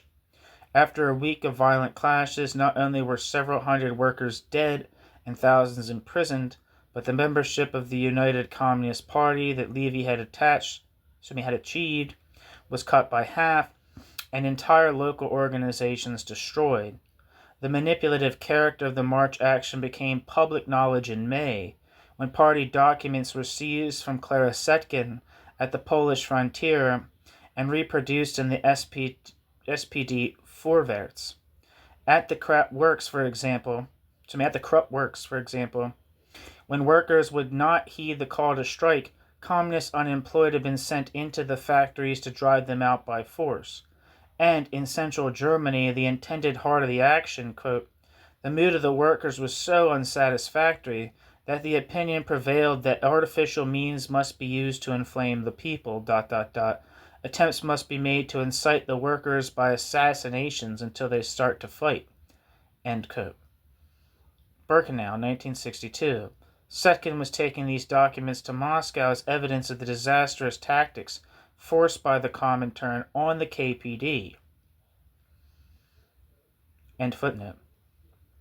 Before publicly attacking the disastrous campaign, Levi wrote privately to Lenin on the 27th of March, quote, anyone familiar with my views knows that I experienced my withdrawal from the leadership of the Communist Party as a happy event rather than the opposite. ... What has been attained by the March action, however, is that we stand in open opposition to the big organizations of the working class and the majority of the proletariat. ... I am approaching you with this personal request to consider the situation. ... For the time being, I shall not go further than perhaps write a pamphlet to explain my views. ... End quote. Paul Levi. Undoubtedly, the disaster of the March action made waves in Moscow, but this was a time of extreme political tension in Russia, just after the Kronstadt revolt, and more pressing concerns occupied Lenin for the moment. Dear friends, Lenin wrote on the 16th of April to the German Centrale, quote, unfortunately, I was so busy and exhausted in the last weeks that I was unable to read anything from the German press. ... Why not wait? Congress here in June, here 1st of June. Why not a private discussion here before the Congress, without public polemic, without expulsions, without pamphlet over differences? We have too few tested forces. ... At all costs, avoid resignations or sharpening contradictions. End quote. Lenin. By this time, however, Levi had published his pamphlet Unser Weg, which after twice being refused a hearing by the Centrale, quote, It works perfectly well for an anarchist club if the will of the leader commands and the believers follow unto death. For a mass party, one that does not just seek to set the masses in motion, but is itself a mass, this is quite insufficient. Only their own will, their own understanding, their own determination can move the masses. An action that corresponds simply to the political needs of the Communist Party and not to the subjective needs of the proletarian masses is ruined in advance. Bracket, the struggle of the unemployed against those in work, the struggle of the communists against proletarians, the emergence of the lumpen proletariat, the dynamite attacks, these were all logical consequences. End quote.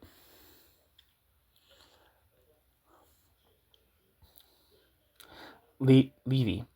As for the Party Centrale, as the affair became evident, there was a majority of 5-3 for breaking off the action. But the 5 refrained from pressing their point against the Comintern representatives for fear of being accused of lack of revolutionary will. Quote, and what were the reasons of the 3 diehards? I am not certain that all shared the same view, but the reason expressed by one of them was that now that the action was lost, it had to be pursued as far as possible, so that it was broken off. After it was broken off, they would have no need to defend themselves against the quote left, but only the quote right. The comrades now lying dead in central Germany were not told, when they were sent to their deaths, that their corpse would be used as dynamite for the party. End quote. Turning to the Comintern policy as a whole, Levi explained, quote, Western Europe and Germany had thus become a testbed for all kinds of duodecimo statesmen. We believe that more or less in all countries where these emissaries are working, discontent with them is the same. They never work with the centrale of the country in question, always behind its back and often against it. The ECCI works more or less like a Cheka projected beyond the Russian frontiers, an impossible state of affairs. The clear demand that this should change, and that the leadership in certain countries should not be taken over by incompetent delegates with incompetent hands. The call for a political leadership and against a party police is not a demand for autonomy. If we do succeed, however, as we hope and wish, in rescuing the communist idea in Germany, and so proving that there are still revolutionary forces that can seize the hour, let the International not put obstacles in our path if we return to the past of the Communist Party and the doctrines of the Communist Party's founder. She depicted the route we have to take in the following words, quote, the unification of the broad popular masses with an aim reaching beyond the whole existing social order of the daily struggle with the great world transformation.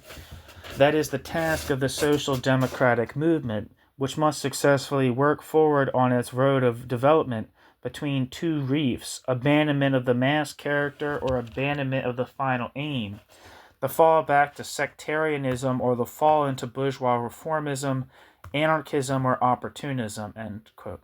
Paul Levi. Paul Levy's pamphlet made headlines both in Germany and abroad. On 16th of April 1921, Rotafana confirmed, Paul Levi expelled from the party. It fell to August Thalheimer under the heading The Highest Law to explain the expulsion in terms that expressed the militarist and totalitarian philosophy that was already taking over the new international. Quote, with Paul Levi, the German communist movement is overcoming a part of its own past.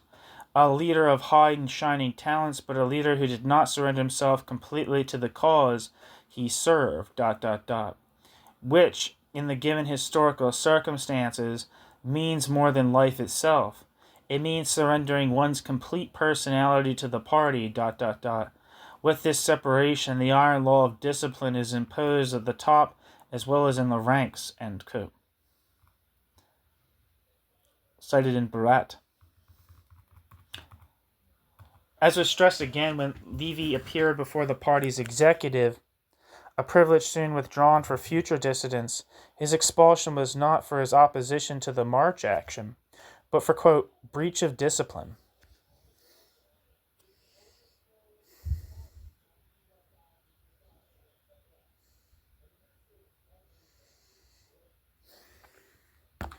Indeed, by this time, Kuhn's, quote, theory of the offensive, end quote, had been rejected in Moscow even before at the Comintern's Third Congress in July. In Trotsky's words, directly referring to Levy's second pamphlet, What is the Crime, the March Action, or Criticizing It? Quote, it is our duty to say clearly and precisely to the German workers that we consider the philosophy of the offensive to be the greatest danger, and in its practical application to be the greatest crime, end quote. Trotsky. And Lenin explained to Clara Setkin, quote, the, quote, offensive theory, end quote, is not a theory at all. The offensive theory is an illusion, nothing but romanticism, end quote. Lenin.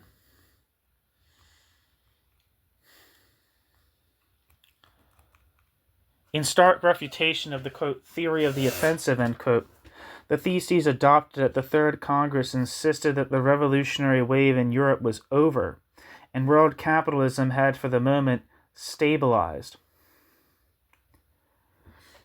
Levy chose not to attend the Congress, and Zinoviev refrained from reading out the letter Levy had sent to Zinoviev protesting at Levy's expulsion.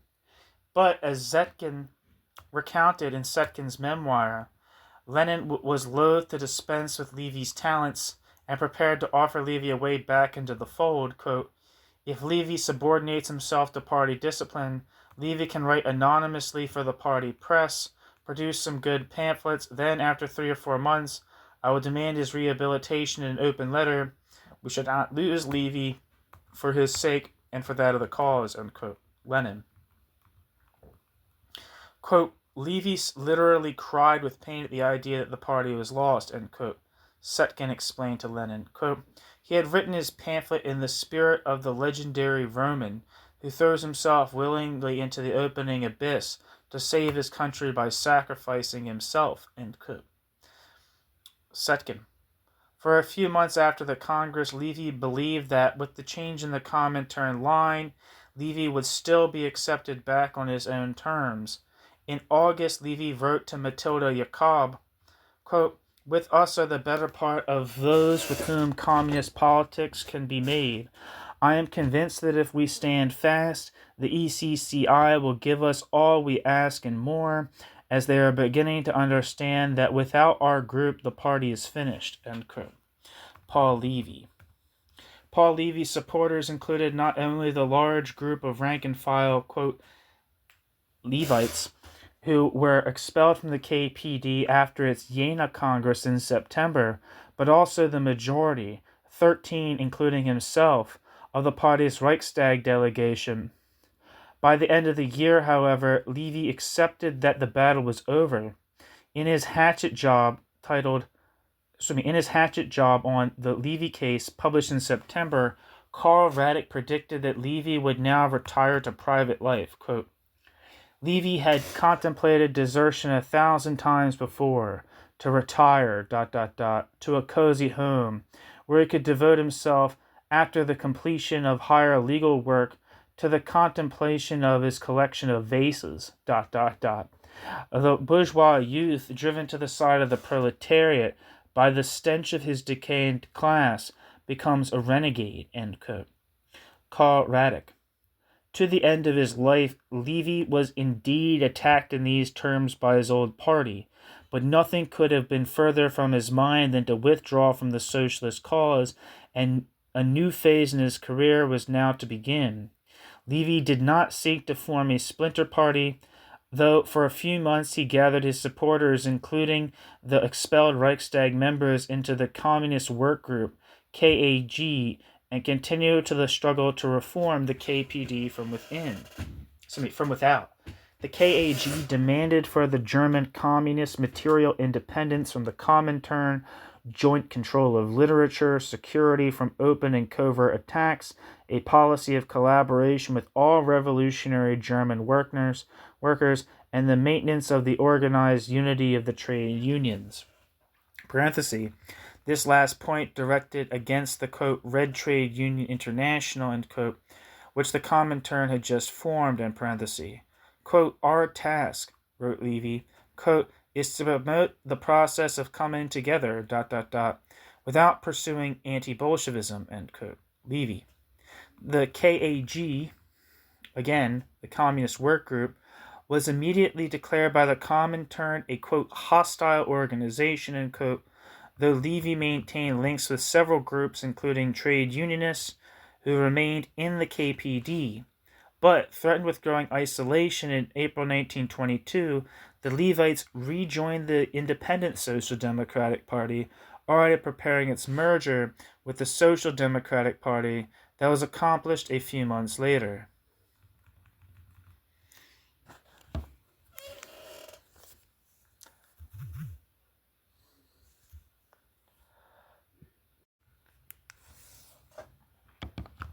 New section. Quote, a revolutionary socialist of the Rosa Luxemburg school, end quote. Levi's expulsion from the KPD undoubtedly led to a period of serious reflection on Levi's part and marks a watershed in Levi's political career. But it would be superficial to see this simply in party terms. That Levi had reverted from, quote, communist to, quote, social democrat. For the Spartacus group that had formed the KPD 3 years before, the party represented a wager that in a situation of Europe-wide proletarian turbulence, giving the principles of revolutionary Marxism a distinct new organizational form, would provide a basis to which the mass of the working class could be won. It was soon clear, however, that this would be a far more long-term struggle, and even after the union with the left, USPD, the KPD still represented only a small portion of the organized working class. Meanwhile, the crisis in Russia that came to a head with the Kronstadt revolt led to a new course and a marked change in the relationship between the Comintern and the Comintern's member parties. In Russia itself, the tack toward capitalism of the new economic policy was combined with the ban on factions within the Bolshevik Party. Internationally, the Comintern parties were to be, quote, Bolshevized, bringing them more firmly under control from Moscow. Levi had reluctantly accepted the 21 conditions of autumn 1920, though describing them privately as, quote, legalese. But, after the disaster of the March action, Levi believed it essential that the European Communist parties should remain free to develop their own strategies, and this soon proved quite incompatible with the demands of the Comintern leadership in Moscow. Levi could not refrain in this situation from a reconsideration of the Bolshevik Revolution as a whole, starting from Rosa Luxemburg's own concerns expressed in 1918. Clara Zetkin had returned from the Comintern's Third Congress with the plan for a full edition of Rosa Luxemburg's works, excluding, however, her unpublished pamphlet on the Russian Revolution, which was embarrassing from the Bolshevik point of view. For Levi, however, it was precisely the issues on which Luxemburg had criticized Bolshevik policy that had now come to the fore and demanded its publication. Footnote. Though Luxemburg's manuscript had been lost in the chaos of revolution, it turned up in 1929. The edition Levi published from her unfinished notes proved accurate in essentials. This was facilitated by Levi's access to her library and manuscripts. These had been safeguarded after Rosa Luxemburg's death by Matilda Jacob, who had subsequently worked as Levi's assistant and followed Levi out of the KPD. End footnote.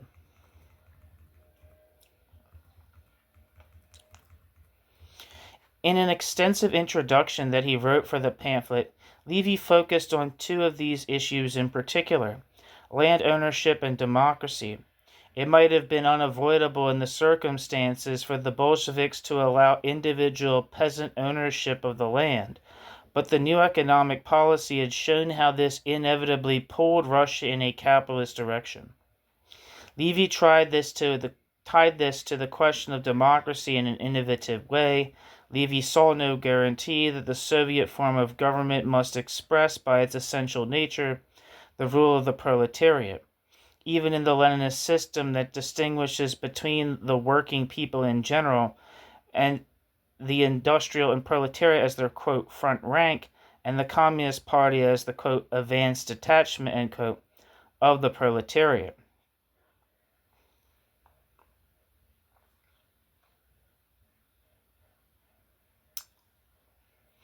A party cannot be walled off from the society around it, and peasant and capitalist influence would make itself felt within the Soviet government itself.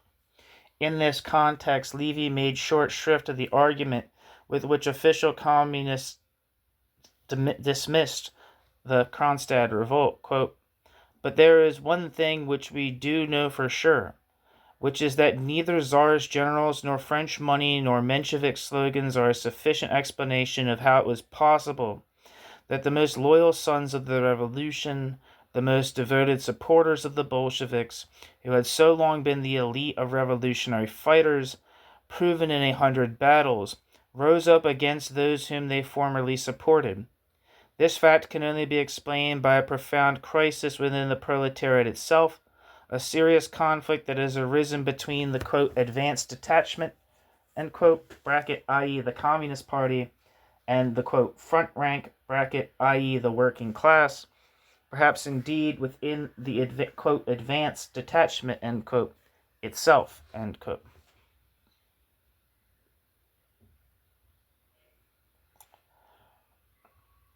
End quote. Levi. Introduction to Rosa Luxemburg's pamphlet, The Russian Revolution, which I have recorded, and I don't know what order it will be. It's either on this channel or it will be. In Germany, though, the adventure of the March action did not damage the KPD as fatally as Levi had feared. The, quote, Bolshevization to which it was now subjected tied it increasingly to shifting Russian requirements rather than the needs of the German workers' movement. Levi remained, as Karl von Ossietzky would describe him, quote, a revolutionary socialist of the Rosa Luxemburg school.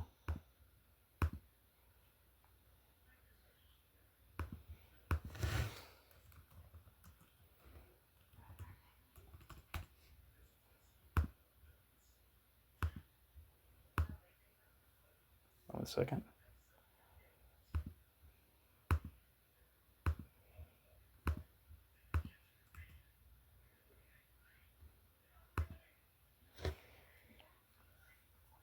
Wikipedia says Karl von Ossietzky lived from 1889 to 1938 and was a German journalist and pacifist. Karl von Ossietzky was the recipient of the 1935 Nobel Peace Prize for his work in exposing the clandestine German rearmament. As editor-in-chief of the magazine Die Weltbühne, Ossietzky published a series of exposés in the late 1920s detailing Germany's violation of the Treaty of Versailles by rebuilding an air force, the predecessor of the Luftwaffe, and training pilots in the Soviet Union. He was convicted of treason and espionage in 1931 and sentenced to 18 months in prison, but was granted amnesty in December 1932. Ossietzky continued to be a vocal critic against German militarism after the Nazis' rise to power. Following the 1933 Reichstag fire, Ossietzky was again arrested and sent to the Esterwagen concentration camp near Oldenburg.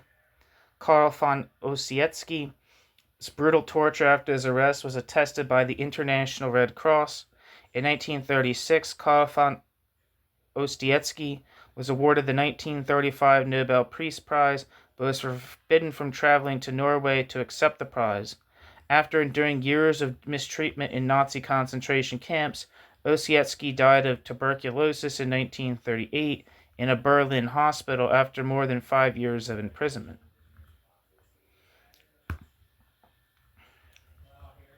Back to the text. But it was precisely in this sense that Levi no longer saw the advance of the revolution by way of winning the working class for the KPD. In the KPD's own way, the KPD had walled itself off from the society around it. The majority of workers still saw the Social Democratic Party as their party, and it was here that he would have to find his place, working to develop revolutionary consciousness and always striving for united action across party lines. Levy's critique of the Soviet Union sharpened as its new course at home and abroad took shape. In a 1924 essay, Levy speculated on the future course of the Bolshevik experiment. The Russian Revolution had undoubtedly given the German Revolution a decisive impetus, even if it was historically premature and many of its methods had been wrong, but, quote, the Bolsheviks have not managed to halt the development at the point at which they took power. They are no longer the party that gathers social forces and leads social forces to a goal, but rather the expression of forces that are not proletarian and whose goal is not socialist, end quote. Paul Levy. The most vital tendency in Russia was an almost savage nationalism. Once the powerful economic energies of the country were developed, this nationalism threatened, quote, a new and bloody chapter of imperialism for Europe and the world, end quote. Quote, for the first time in history, class sentiment is being wielded as a means of diplomacy, end quote. Levy. When Trotsky began to develop his own critique, Levy was interested enough to write a preface to the German edition of his pamphlet, The Lessons of October, but glossed this in a characteristically, quote, Luxemburgist, end quote, sense. Quote, the freedom that the Bolsheviks, like the Tsars, claim for themselves reduces the amount of freedom for others and in this way loses all its qualities. And the Bolsheviks thus suffer the same burdens from their freedom as they once suffered from their unfreedom. ... Not only rigid persecution, but also rigid rule, condemn people to the life of a sect, and thus ultimately to political negation, end quote. Paul Levy. On the rise of Stalin, Levy simply said this to his friends, quote, Genghis Khan has come to power, end quote. Paul Levy.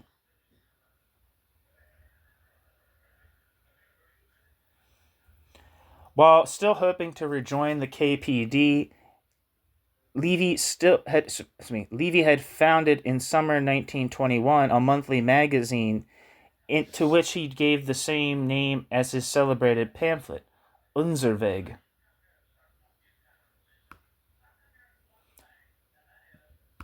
Man, what the hell does Unser Weg mean?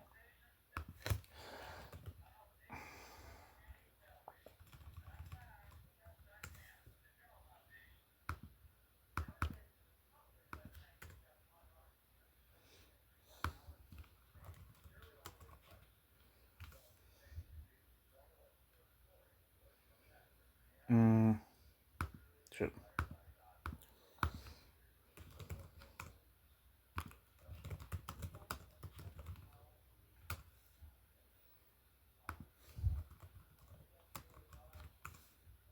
Our Way.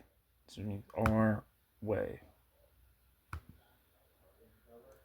Its subtitle changed from, quote, a periodical for communist politics to, quote, a period for socialist politics, unquote, when his group rejoined the USPD. In the reunited Social Democratic Party, however, a different kind of publication was needed, and from February 1923, Levy produced the Sozialistische und Politische Wochenliche.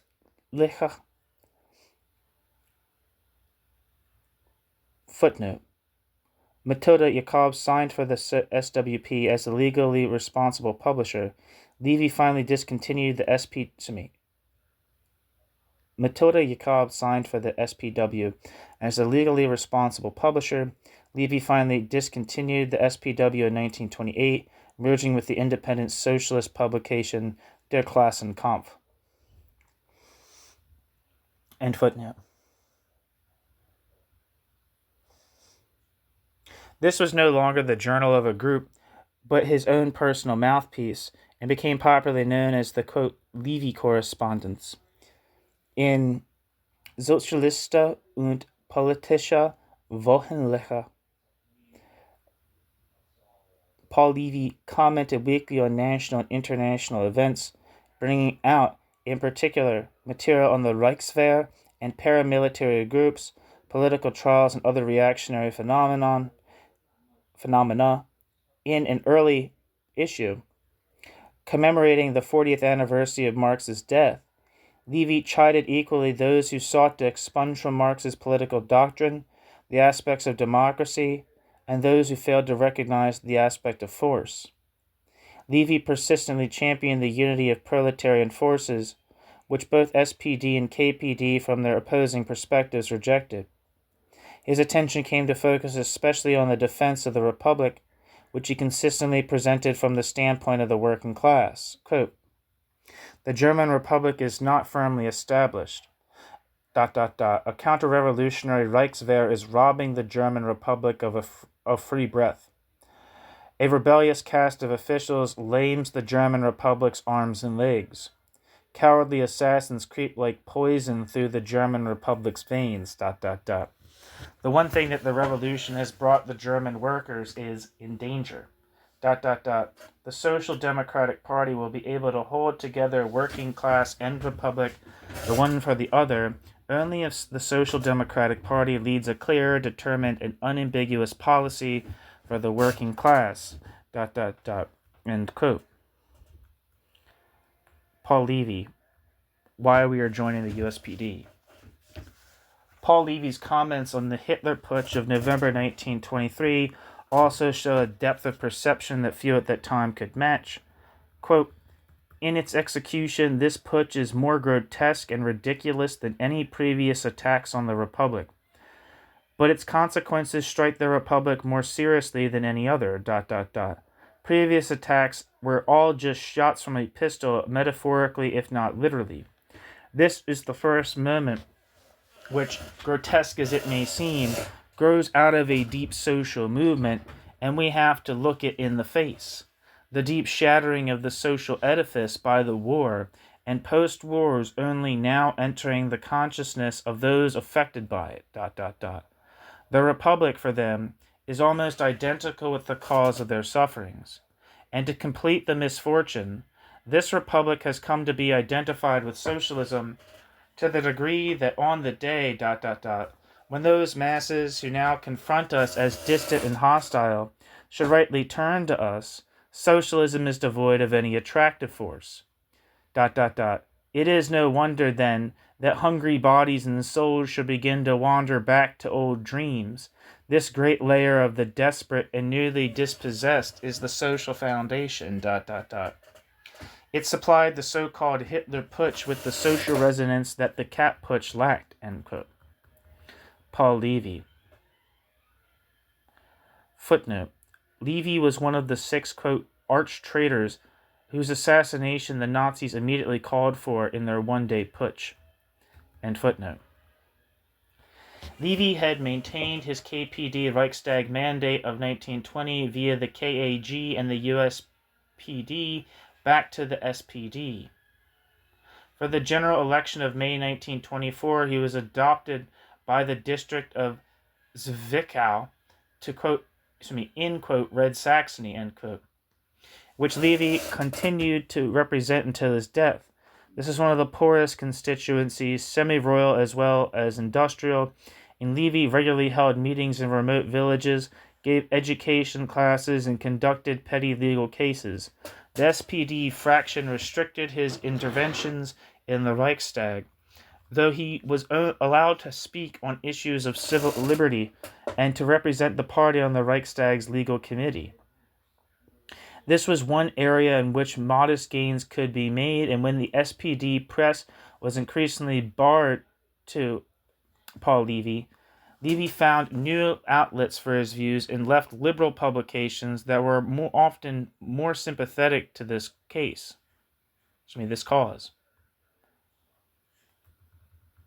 2 pamphlets of his on military reform are also reference points in party debate. Levi found the discipline that turned the SPD fraction into a voting machine for the leadership increasingly irksome, and said as much in his weekly articles.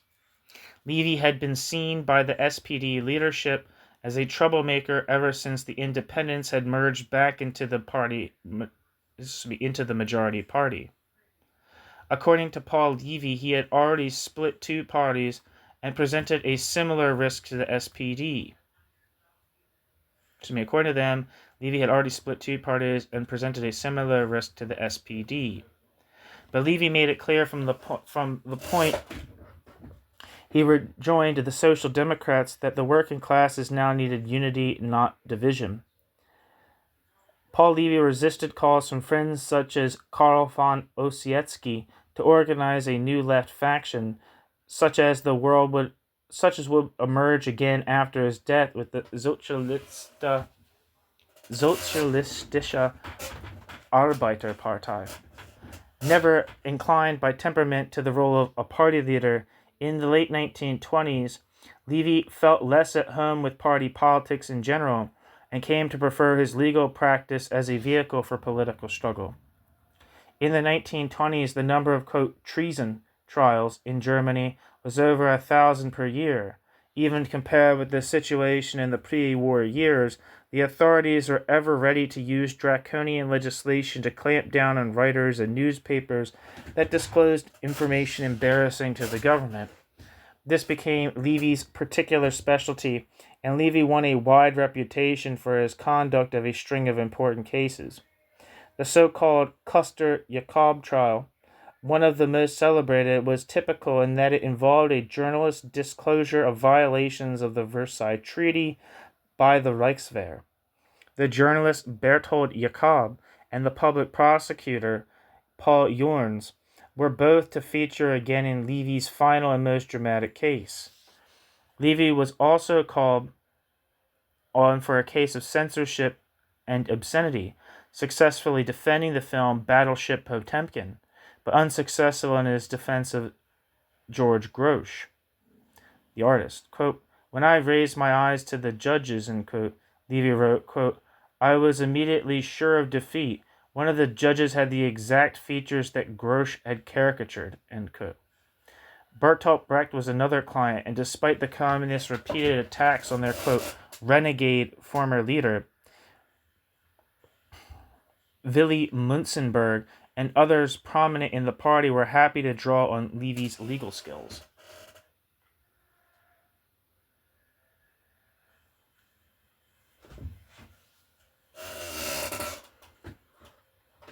The article Colleague Jorns appeared anonymously in Das Tagebuch, whose publisher, Josef Bornstein, was sued for libel by Paul Jorns' superior, the Reich's chief public prosecutor.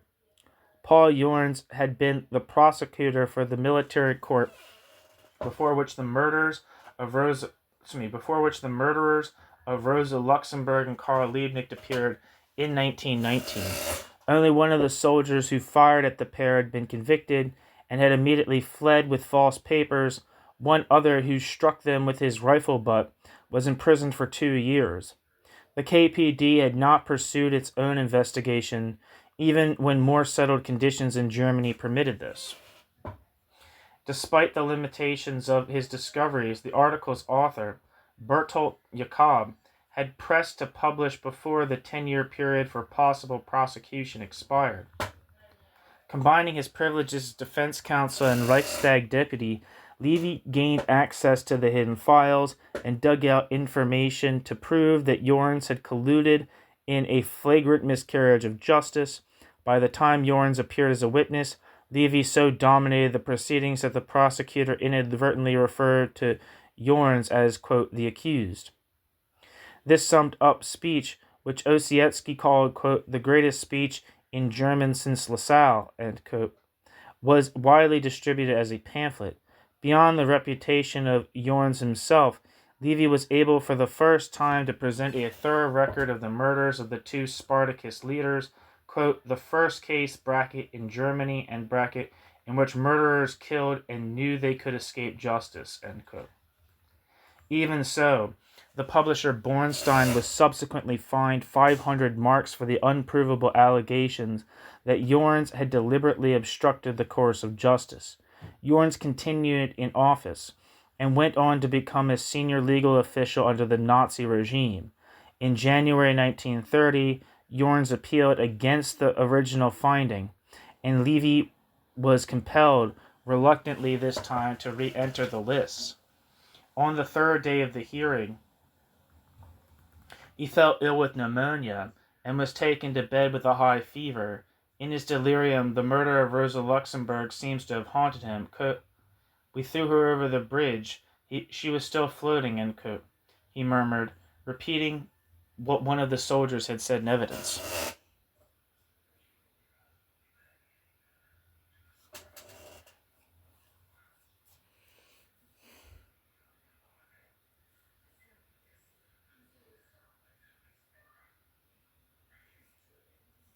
I'm not sure who's being referred to. In January 1930, Jorns had appealed against the original findings, and Levi was compelled, reluctantly this time, to re-enter the list. On the third day of the hearing, I don't know who he is it Levi or Jorns, fell ill with pneumonia and was taken to bed with a high fever. In his delirium, the murder of Rosa Luxemburg seems to have haunted him. We threw her over the bridge. She was still floating,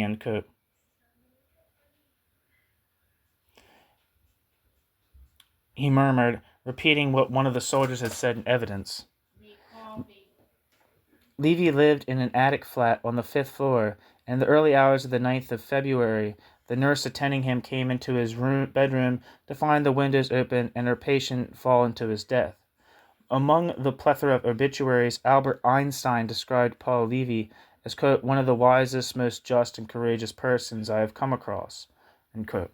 But two others particularly stand out. For the Jew-baiting Der Stürmer, Levi was, quote, driven to suicide by his racial stench, end quote. While Rotofana, still bearing the motto, quote, founded by Rosa Luxemburg, end quote, wrote, quote, scarcely anyone hated the revolution as fanatically as Levi, end quote. When the customary tribute to a deceased member was paid in the Reichstag, two parties demonstratively walked out, the Nazis and the KPD.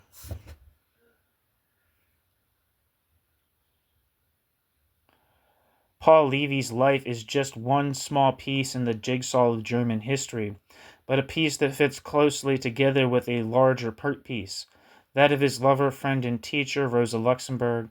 Insofar as Paul Levi's biography helps illuminate any broader historical question, is how the workers in Germany might have developed differently had Luxemburg survived the events of January 1919. With hindsight, the revolutionary movement in Germany was at its height at the end of 1918. The Spartacus Woche was already a resistance to the burgeoning counter-revolution. Levi recognized this trend within a few months. It took longer to perceive from the Moscow Meridian. But it was here that Luxemburg's classical Marxism faced its fundamental dilemma. Majority revolution, the taking of power by a class, albeit with a necessary political leadership, assumes that the greater part of the working class will want this power. Luxemburg had expressed this beyond any ambiguity in the Spartacus program. Quote, the Spartacus League will never take over governmental power except in response to the clear, unambiguous will of the great majority of the proletarian mass of Germany, end quote. The leftists, however, and especially those most eager to learn from the Bolshevik experience, saw this right away as a hostage to fortune.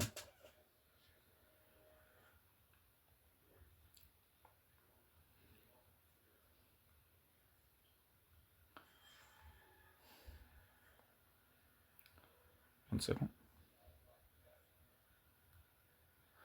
As the wave of revolution ebbed, Paul Levi was forced to make the choice that Rosa Luxemburg had not had to face: press forward to revolution even in the absence of majority support, or retreat to at least a temporary accommodation with bourgeois democracy. If Lenin shared Levi's disapproval of the 1921 March action, it was ultimately on different grounds. For Lenin, the KPD had simply overreached itself, while for Levi, the means resorted to threatened to lead to a different end. The choices made by Levi in the 1920s cannot arbitrarily be attributed to a hypothetically surviving Rosa Luxemburg, but they certainly indicate the points where Luxemburg would likewise have had to choose. It seems likely that Luxemburg, too, would have broken with the quote, left communists, end quote, for the sake of union with the radical independents. And it's hard to imagine that she, any more than Levi, would have accepted the Comintern's manipulation of proletarian militancy and its counterpart in the Bolshevization of the German party. But would she then have sought to maintain a separate, quote, Spartacus organization or rejoin the re-emerging Social Democrats? Rosa Luxemburg would surely have put up more of a struggle than Levi against a return to the SPD, not just by dint of character and conviction, but because she would have been better placed to do so. With Luxemburg's authority against the Comintern, the quote Leninist party in Germany might have shrunk to an insignificant sect, with Spartacus homogenizing such revolutionary momentum as remained. Yet even in this contingency, Luxemburg could not have escaped the question Levi was aware of as early as the Kapp Putsch, to defend the Weimar Republic or overthrow the Weimar Republic. He made his choice early on. The achievements of the November Revolution were a working class gain to be defended, providing at least a basis for further advance. Whether Rosa Luxemburg's choices in this hypothetical scenario, whatever Rosa Luxemburg's choices in this hypothetical scenario, it is certain that Luxemburg's politics would have taken a different course from the line that led from the March action through the, quote, German October of 1923 to the suicidal policies of, quote, class against class, end quote. And as the threat of fascism intensified, Spartacus would have had less difficulty than, quote, Leninists in joining hands with the Social Democrats and liberals in a, quote, historic compromise that might well have averted the plunge into the abyss.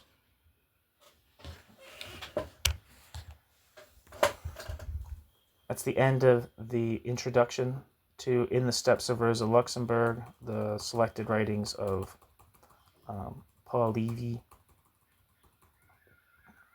And it was by David Fernbach.